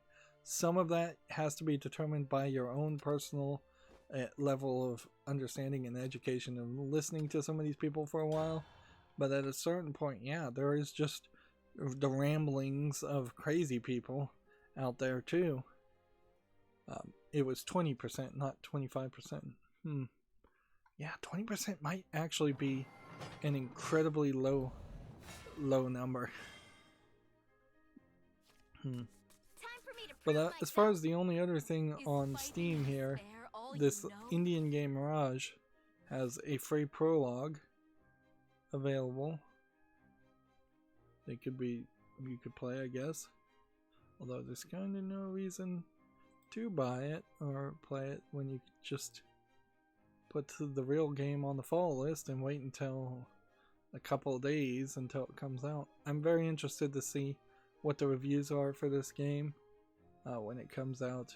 I suspect the reviews aren't going to be amazingly great, but that should hopefully be good enough. Like, for one of the first, if not the first, to make it to a commercial marketplace like Steam, Indian company to make a game, there's a lot of hope certainly around this. Of course, then there's an issue certainly in the fact that this Indian game looks a lot like Indian culture, just being heavily leaned on it. So the last thing we want to have happen is we do want bits of Indian culture and mentality and the way their culture is, but we don't want it to turn into something like Chinese games where massive amounts of Chinese games started flooding the market and they were all just about propagandizing Chinese culture and Chinese history. Just the exact same repetition of Twilight of the Three Kingdoms, The Romance of the Three Kingdoms, over and over again. Like, we don't need the great Indian novels like the great Chinese novels just getting repeated over and over again. There is a bit of a gap right now where you could easily make video games based on Indian culture, and people in the West won't recognize that as something that would be super well known and popular. But after the third or fourth game that is based on that, we need just some standard zombie games, some standard first-person shooter games. Just bring it to what an average game is. Alright, well, I suppose what that does is By the power vested in Into me. the wrong forest, friend. Ow! let's see. I suppose what this does then is it brings me to my follow list, and the only thing I could do is just open all of these. And to open all of these would then put a massive strain on my bandwidth, like opening all these tabs at once, because that would just be hundreds upon hundreds of requests. And you have to kind of do it in sections, because even Steam will start complaining about the number of HTTPS requests you're getting. But that would also mess up the stream. But yeah, I'd have to basically open everything on my wish list here on my follow list to even start to think about what came out before 2020 started and what games have any reviews at all. Probably some games here that on second thought probably don't need to be followed here. We could, for instance, look at Ape Out. We know that that should be on the wish list. We can look at Anodyne 2, but this would be just hand picking those. Arizona Sunshine is another game to potentially say, yeah, I've heard of that. I think that there actually is a product there after all. I've been spotted. How much longer must I persist? Let's see. Ashen, Asterix and Zublix, XXL, the Krister Mayer. These Atelier games probably can be put on the wish list. Atomic Heart, is that one that's out yet? Judgment. Or is that still waiting? Like 2020 has kind of also been the worst point ever to even think about.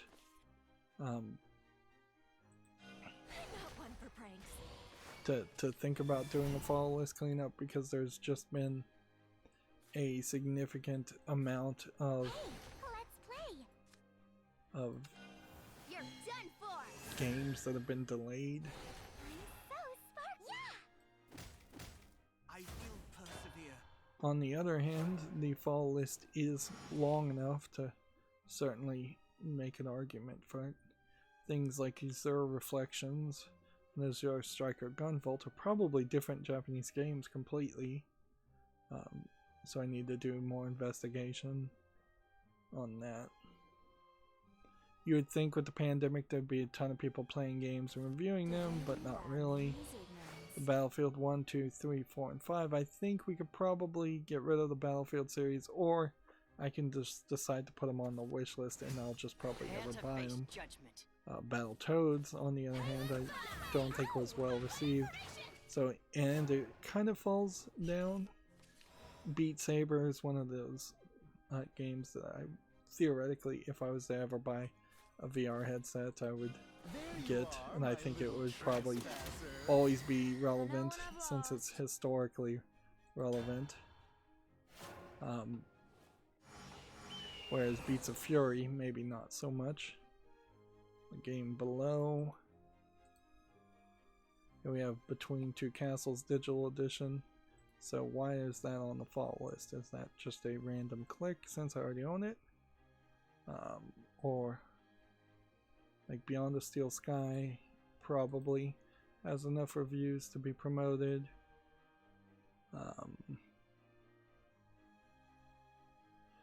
Black Sad, I probably need to investigate that. See if that's finished. A lot of this frankly could probably just be done off screen. Like I really don't have room to do on my hard drive. Like I really don't have room to have a fall list cleanup and spend the time doing that. I think what I need to do is upload videos and do a fall list cleanup just in private, do some off-screen work. I hate to do off-screen work because I want to make everything footage and make everything as normal and apparent as it normally as it would be, just because I'm lazy, frankly, and I don't want to do work unless it potentially could get views. But on the other hand, that probably hurts my YouTube channel more than people would want to admit, or I'd like to admit. This town for as long as I breathe. Okay, this, Hey, let's play. and For the then town's prosperity. this, Hey, let's play. then in return. It is not my place to Yeah. show mercy. It certainly would help me quite a bit, frankly, to upload videos and do a fall list cleanup. Here we have Bright Memory and Bright Memory Infinite. That needs to be looked at. Buck Bradley Comic Adventure. Don't remember that. Bullet Goals Fantasia. Lots of VR games. I wish there was a different list you could put VR games on. Canasta 3D Premium. Some card games. I should rethink how many card games I need on the fall list. Castlevania Anniversary Collection probably is not actually good enough to justify staying on the fall list, because I don't think they did a good port there. Alright. This. And then this. Hey, let's play. And then this. Hey, let's play. And then this. Hey, let's play. And then end the turn. Let's see. It is not my place to show mercy. Chief's Quest looks interesting.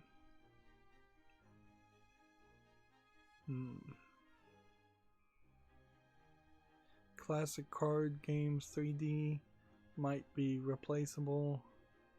Close to the Sun, I'm not sure if I really want to play that. Coda Princess EX, we just put on the fall list. A lot of these games on the fall list very well may have been put on here in just the past couple of weeks. Coffee Talk's been on the fall list for a while. Yeah, the filtering here is not automatic, and certainly there's a point there. I think we could probably think about either putting Control on the wish list or just not getting it on Steam at all. Like, frankly, I don't think I'm gonna miss too much if I never got it on Steam. Oh, this is so awful.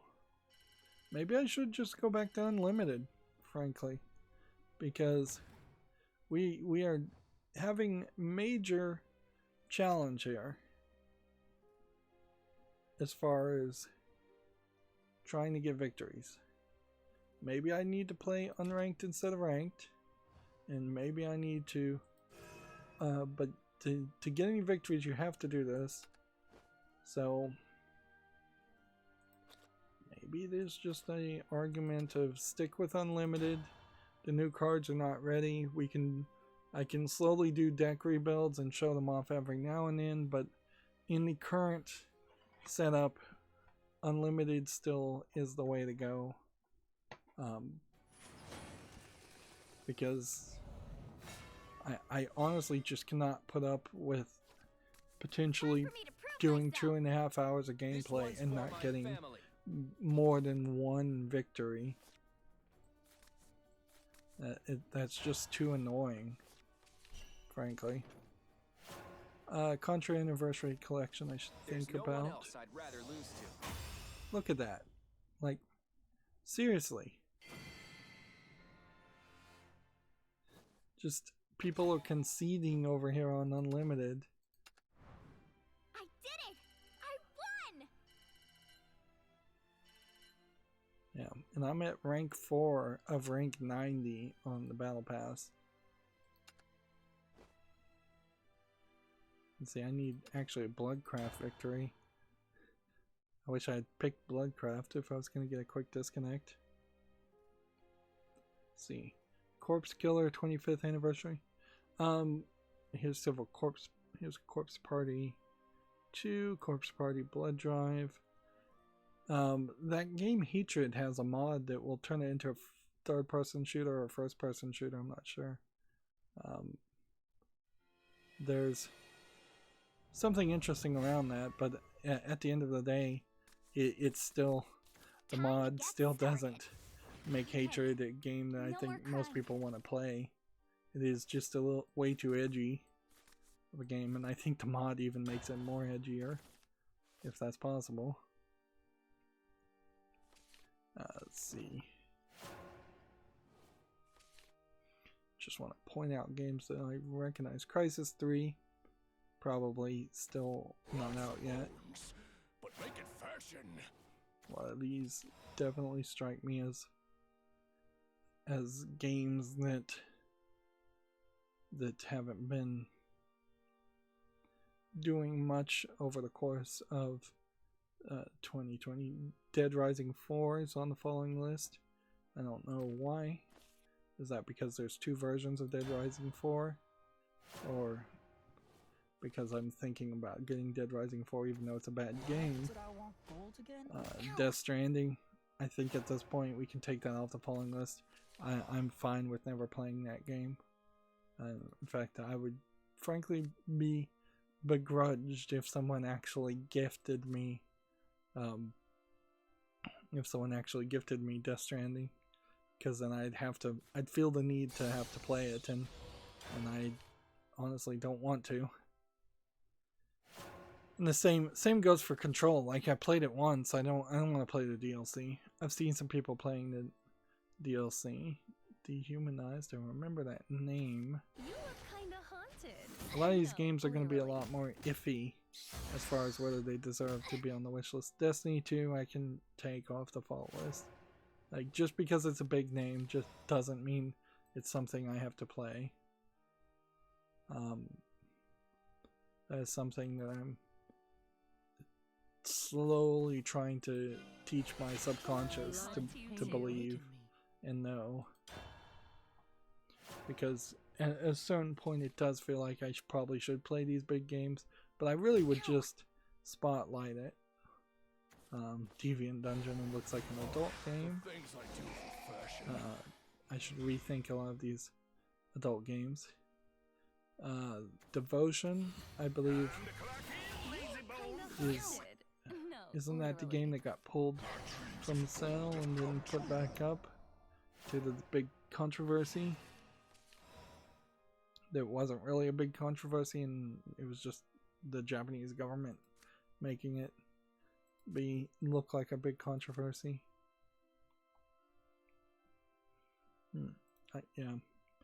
If you want to see how the Chinese government, not the Japanese government, reacts to any slight offense, there was a picture just a week ago of someone reading an underground, not censored newspaper, and 20 police surrounded them and arrested the person for reading, just quietly reading a newspaper while waiting for a train.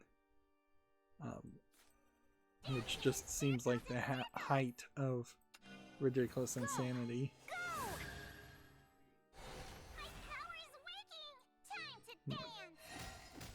Can I haunt you too? Massacre. Dirt Rally 2 is probably too old. Disaster Report 4, maybe. Let's see.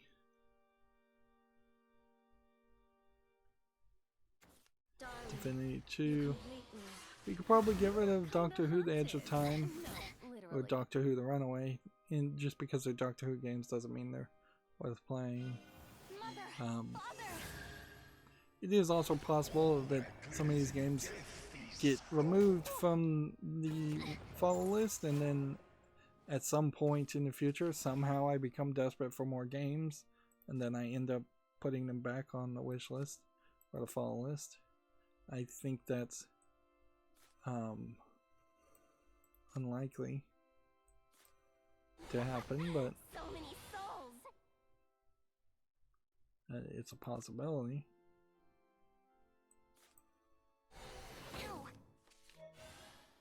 Alright.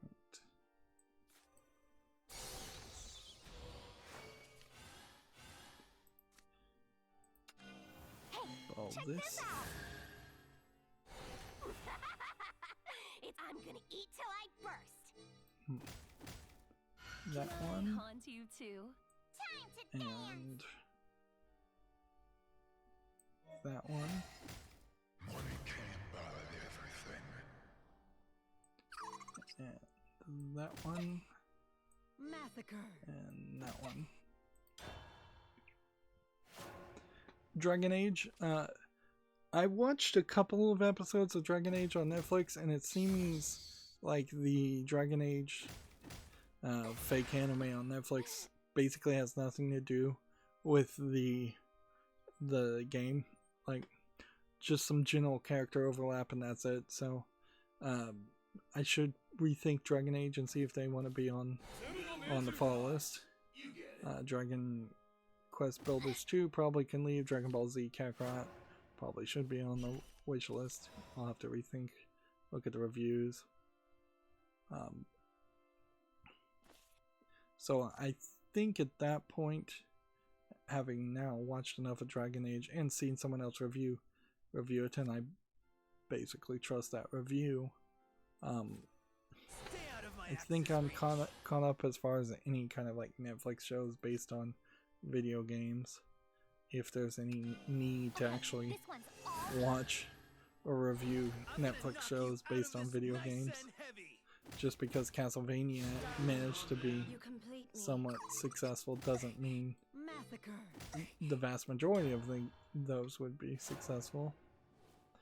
And we haven't seen any other platforms even try, really. Not that I can think of. You'd think that there'd be an Amazon Prime show based on a video game, but I haven't seen it.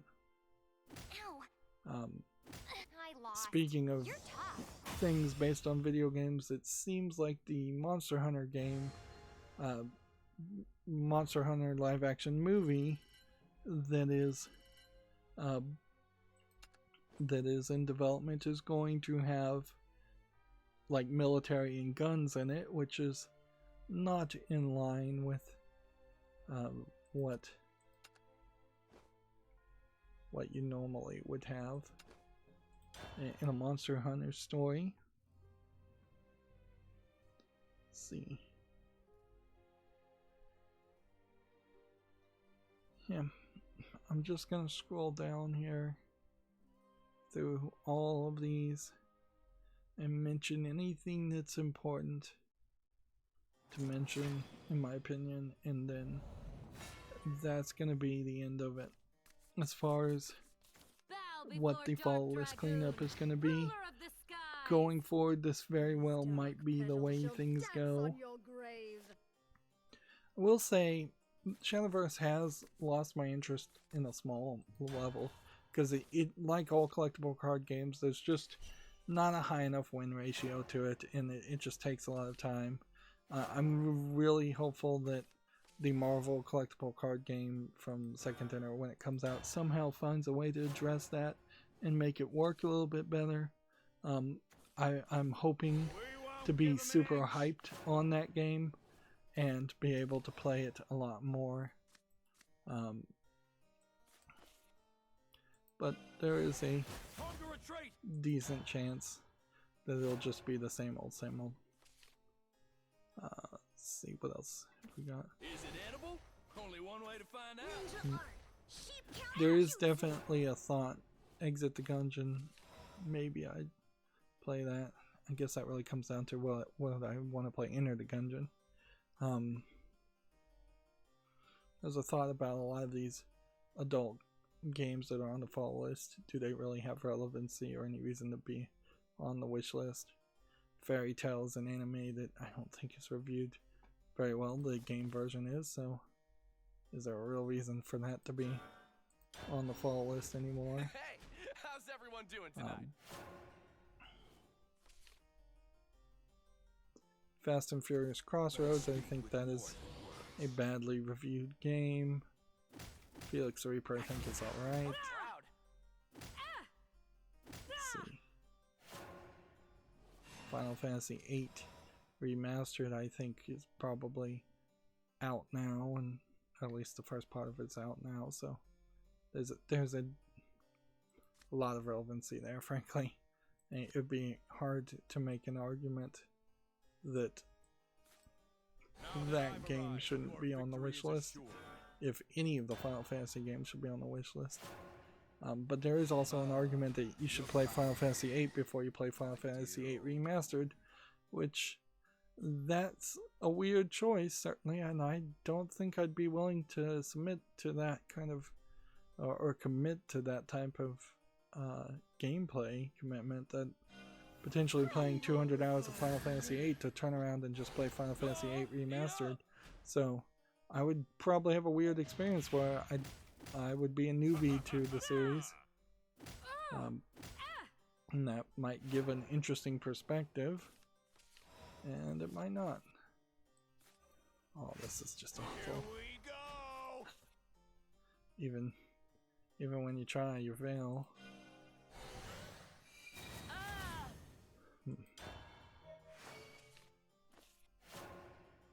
Or even when you try a little bit, you fail.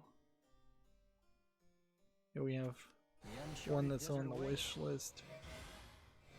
Gears 5 and Gears Tactics probably deserve to be on the wish list. I'm ready for more. Not high priority on the wish list by any means. I think a lot of these games probably will just end up as, yeah, they're good enough to be on the wish list, but no, they're not really something that I would This victory is a really testament to bother your to do strength. that, to play.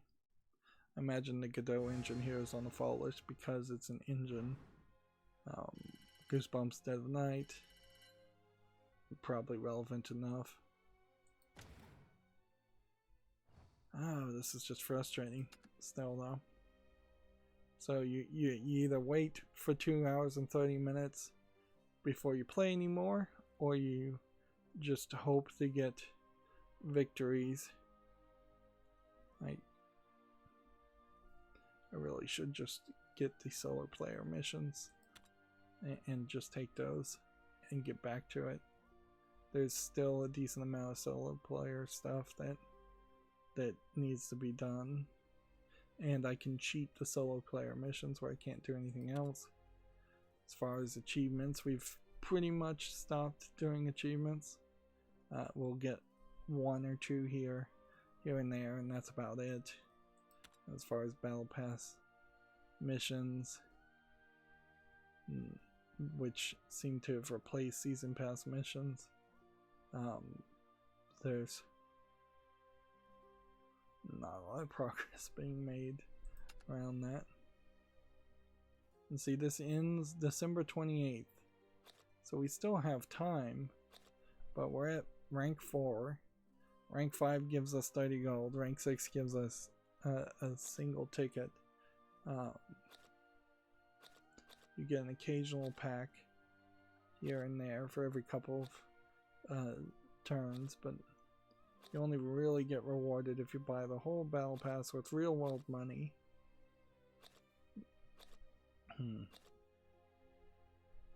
it only really makes sense if you get up to like rank 80.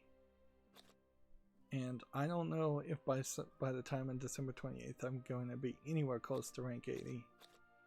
So now would be the perfect time to not buy the battle pass. I think for most people, and this is season 1. Actually, if we go back here, for this, you get this Mouskers card back and leader. And that requires reaching level 25. So, yeah. They expect you to get to at least level 25. And it seems like you probably aren't missing out on anything that you couldn't get later past level 25. But ideally you would want to go all the way to level 100. I just don't see how that's going to happen. Alright, well, you know what I'm going to do? I'm going to start a private match of just regular games.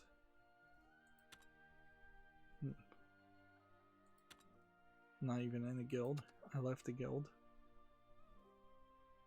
And then I'm going to leave it here. 3476. 34776. And I will be playing a rotation of Bloodcraft, and I would like people to let me win, but if they want to just play a real game, that's fine too. I'll almost certainly lose to you at that point. So if anybody's wants to join in on that, type in that number quickly while we go through the rest of these follow list games, and then that's going to be the end of it. Yeah. If I just wish there was more filtering that you could do with the follow list versus the wish list. Like the wish list, you can exclude games that are in early access. You can sort by name. You could sort by release date. Half-Life Alyx, obviously. I think it has to stay on the follow list because it's VR only. Unfortunately. And yeah, some of those filtering abilities would be very useful. I think Hello Neighbor in some form is relevant, but I don't think I want to play a ton of them. so I'd be willing to play like the first one. Here's a Might and Magic 3 HD edition. I don't see any reason why I want that. I wouldn't want that unless there's a gold edition, and if that's the point, then I need to decide whether I want the gold edition or the HD edition, not both.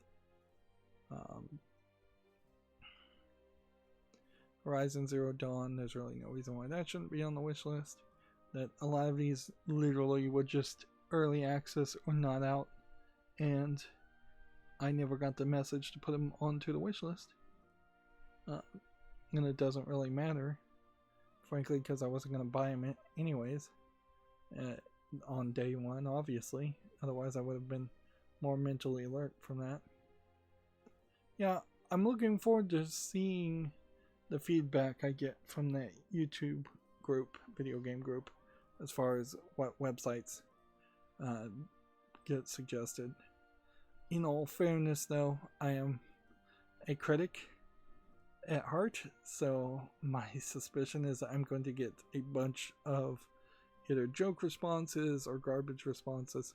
Job Simulator is probably an example of something that doesn't need to be played, and John Wick Chronicles maybe is relevant, maybe it isn't, depending on the reviews.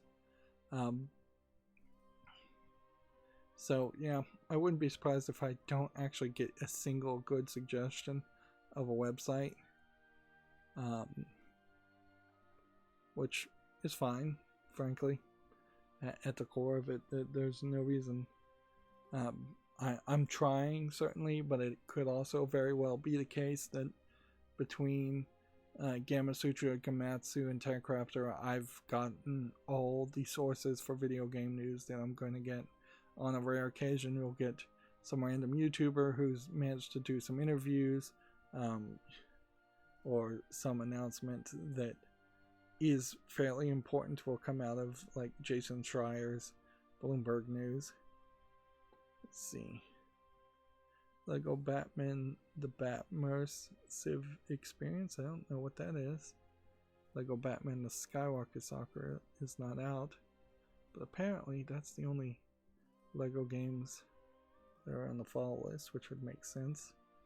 There's no reason for Lego games not to be on my wish list. I want to play them all at this point. I'm pot committed on that one. But yeah, it might be the case that every other source, like Giant Bomb, I'm very 50-50 on Giant Bomb because they really have no news and they really have nothing to say these days anyways. Mafia 3 and 2 probably don't need to be on the fall list. I think you probably are best just playing the first game and ignoring it. Or Mass Effect 3 without Mass Effect 1 and 2 also become questions. There definitely are some games here that would need to be thought about more, and just in a way that that there might be games that are the third or fourth game in a series, and that there really is no good argument to play a game starting with the third game in the series. That being said, like the Shantae series, the first game on that was a Game Boy game, and it never got ported in a real way to they never really got ported to anything. I have, I think, several Nancy Drews that I probably should play before I think about buying any more. Several Need for Speed games that I need to think about. Do I want these on PC or not? Probably do. New Super's Lucky's Tale. Need to look at the review of that. That's going to be pretty much the answer to every one of these games, though, is I need to look at the reviews. And if I don't see the reviews on that, then I'm going to have to make a decision. And certainly at this point, I think the decision is if something came out before 2020, and here we are 10 months into 2020, or 9 months into it, since it's October as of this recording, like that game is past its 6-month launch window at that point, and that it's never going to get any reviews. And so it really just is going to come down to, I should probably eliminate the games completely from consideration because they're just not relevant at that point. And see, certainly that is part of the problem for games like Pathologic and Pathologic 2 here, is those are very niche, weird games that a lot of YouTubers have talked about it. I've seen a lot of videos about it, but to an average gamer, they almost certainly would never play Pathologic. It would not be fun if somebody did try to play Pathologic from an average gamer, and I really would have to struggle to determine that there's some reason why I personally would want to play that game and highlight it and talk about it, versus just letting it disappear into the tides of history where it probably deserves to go. I think I also have like a ton of pinball games that I never actually covered or played from Pinball Arcade. That would be a decent argument to play those.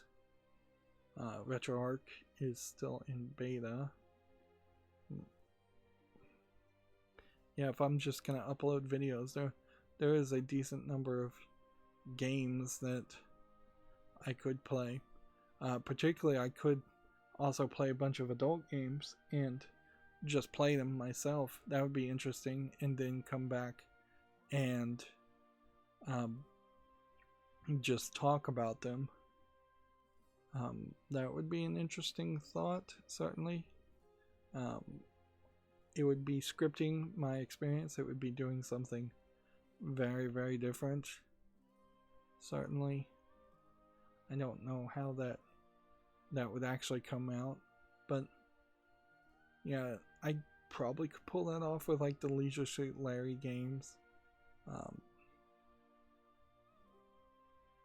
Yeah, I think there's a thought pattern there that kind of makes sense, but even like talking about the adult games might be more than YouTube wants, so you almost have to be careful about it. Play these 6 or 7 Leisure Suit Larry games, talk about them for 30 minutes, and then put out one video and see if that leads to any problems, and then a month later put out another video.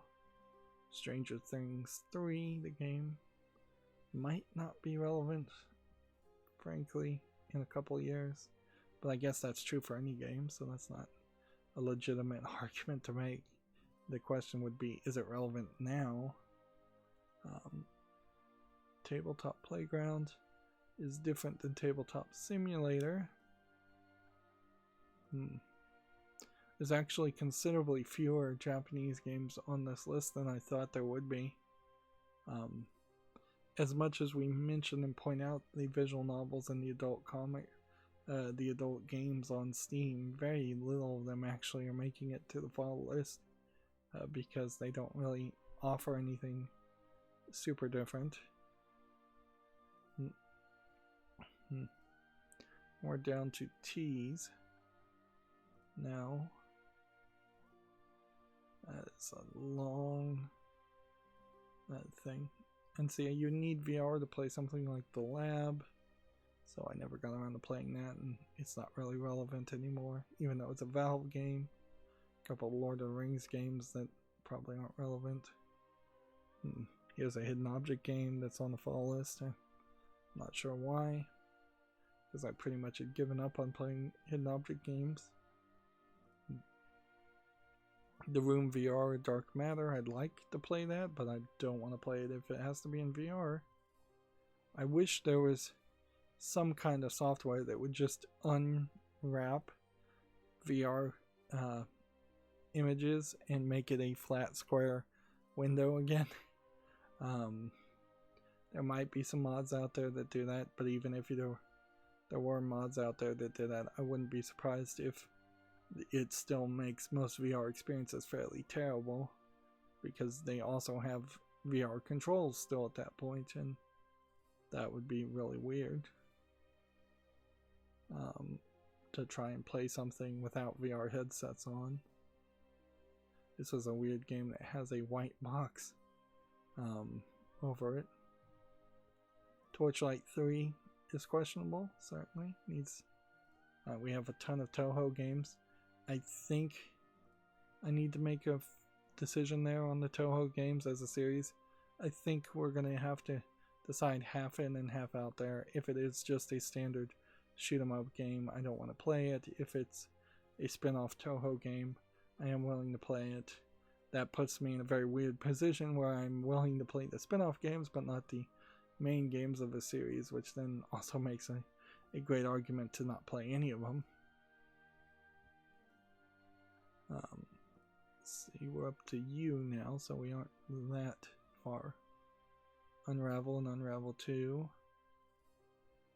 I almost feel like the reason Unravel and Unravel 2 are on the fall list is because they were just EA Origin games, which at this point, something being hidden behind EA Origin is not really a good enough argument to not put it on the wish list, because that's just the reality that we have to live in, is that some games are going to have the third-party DLC, DRM, or both. Let's see. Wasteland 3. A significant amount of these games are not anything. Weedcraft Incorporated, probably not relevant enough to play anymore. Probably was never relevant enough. There definitely are live games on this fall list that I specifically put on the fall list, in part at least, so that I could say, well, in 6 months, this won't be relevant, and we can just move forward. Wolfenstein Cyberpilot is a good example of that, whereas Wolfenstein Youngblood probably still should be on the wish list. Wolfie Red Hood Diaries, that should be on the wish list, even though it's an unfinished game. It's interesting enough, and it does have a small chance that the new company that bought it out might do something with the characters at some point. So yeah, I should just play it for what it is and be okay with that. There's another Yu-Gi-Oh game that was on the wish list that was more of a non-free-to-play game where you just got all the cards for free and you paid $60 up front, and I'd probably check that out if somebody gifted it to me, but also I don't know if I'd ever really spend the money myself for that. Yu-Gi-Oh is just kind of Yu-Gi-Oh, and that's pretty much all it can ever be. Alright, well, since we know there's no new Humble Bundles, then all I can really do at this point is go back to my Twitter feed and see if there's one last opportunity to see if there's any big news thing. See, Google officially ends in support for Daydream VR. I don't think anybody cares because I don't think anybody was using Daydream VR.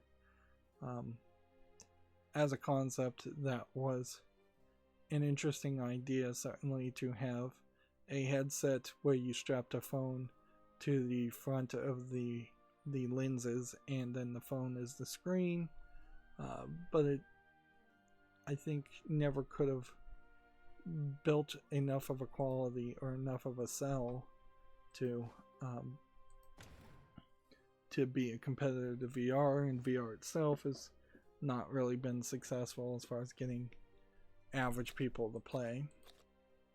And that is literally the only news that's new, so we are done with this stream. 2 hours and 48 minutes, not even going very long. Once again, a lot of frustration as far as the missions just not getting done, and I would like to be able to get these missions done more often on a daily basis, get small bits of gold. I'm clearly just gonna have to do solo player missions and get 30 gold instead of getting greedy and going for 40 or 50, because these 40 and 50 rewards are just not happening. But in general, right now, I just need to get victories in for the treasure chests, which the treasure chests do offer some decent rewards. Anyways, that's going to be it for this stream. As always, I ask you to like, share, subscribe, comment, and watch every second of my videos. If you want a friend to follow me on any social media sites, there's a whole bunch of links down below. And if you want to support me further, there's a link to Patreon, or you can friend me on Steam and gift me a game off my wishlist. Thank you for watching. Have a good evening.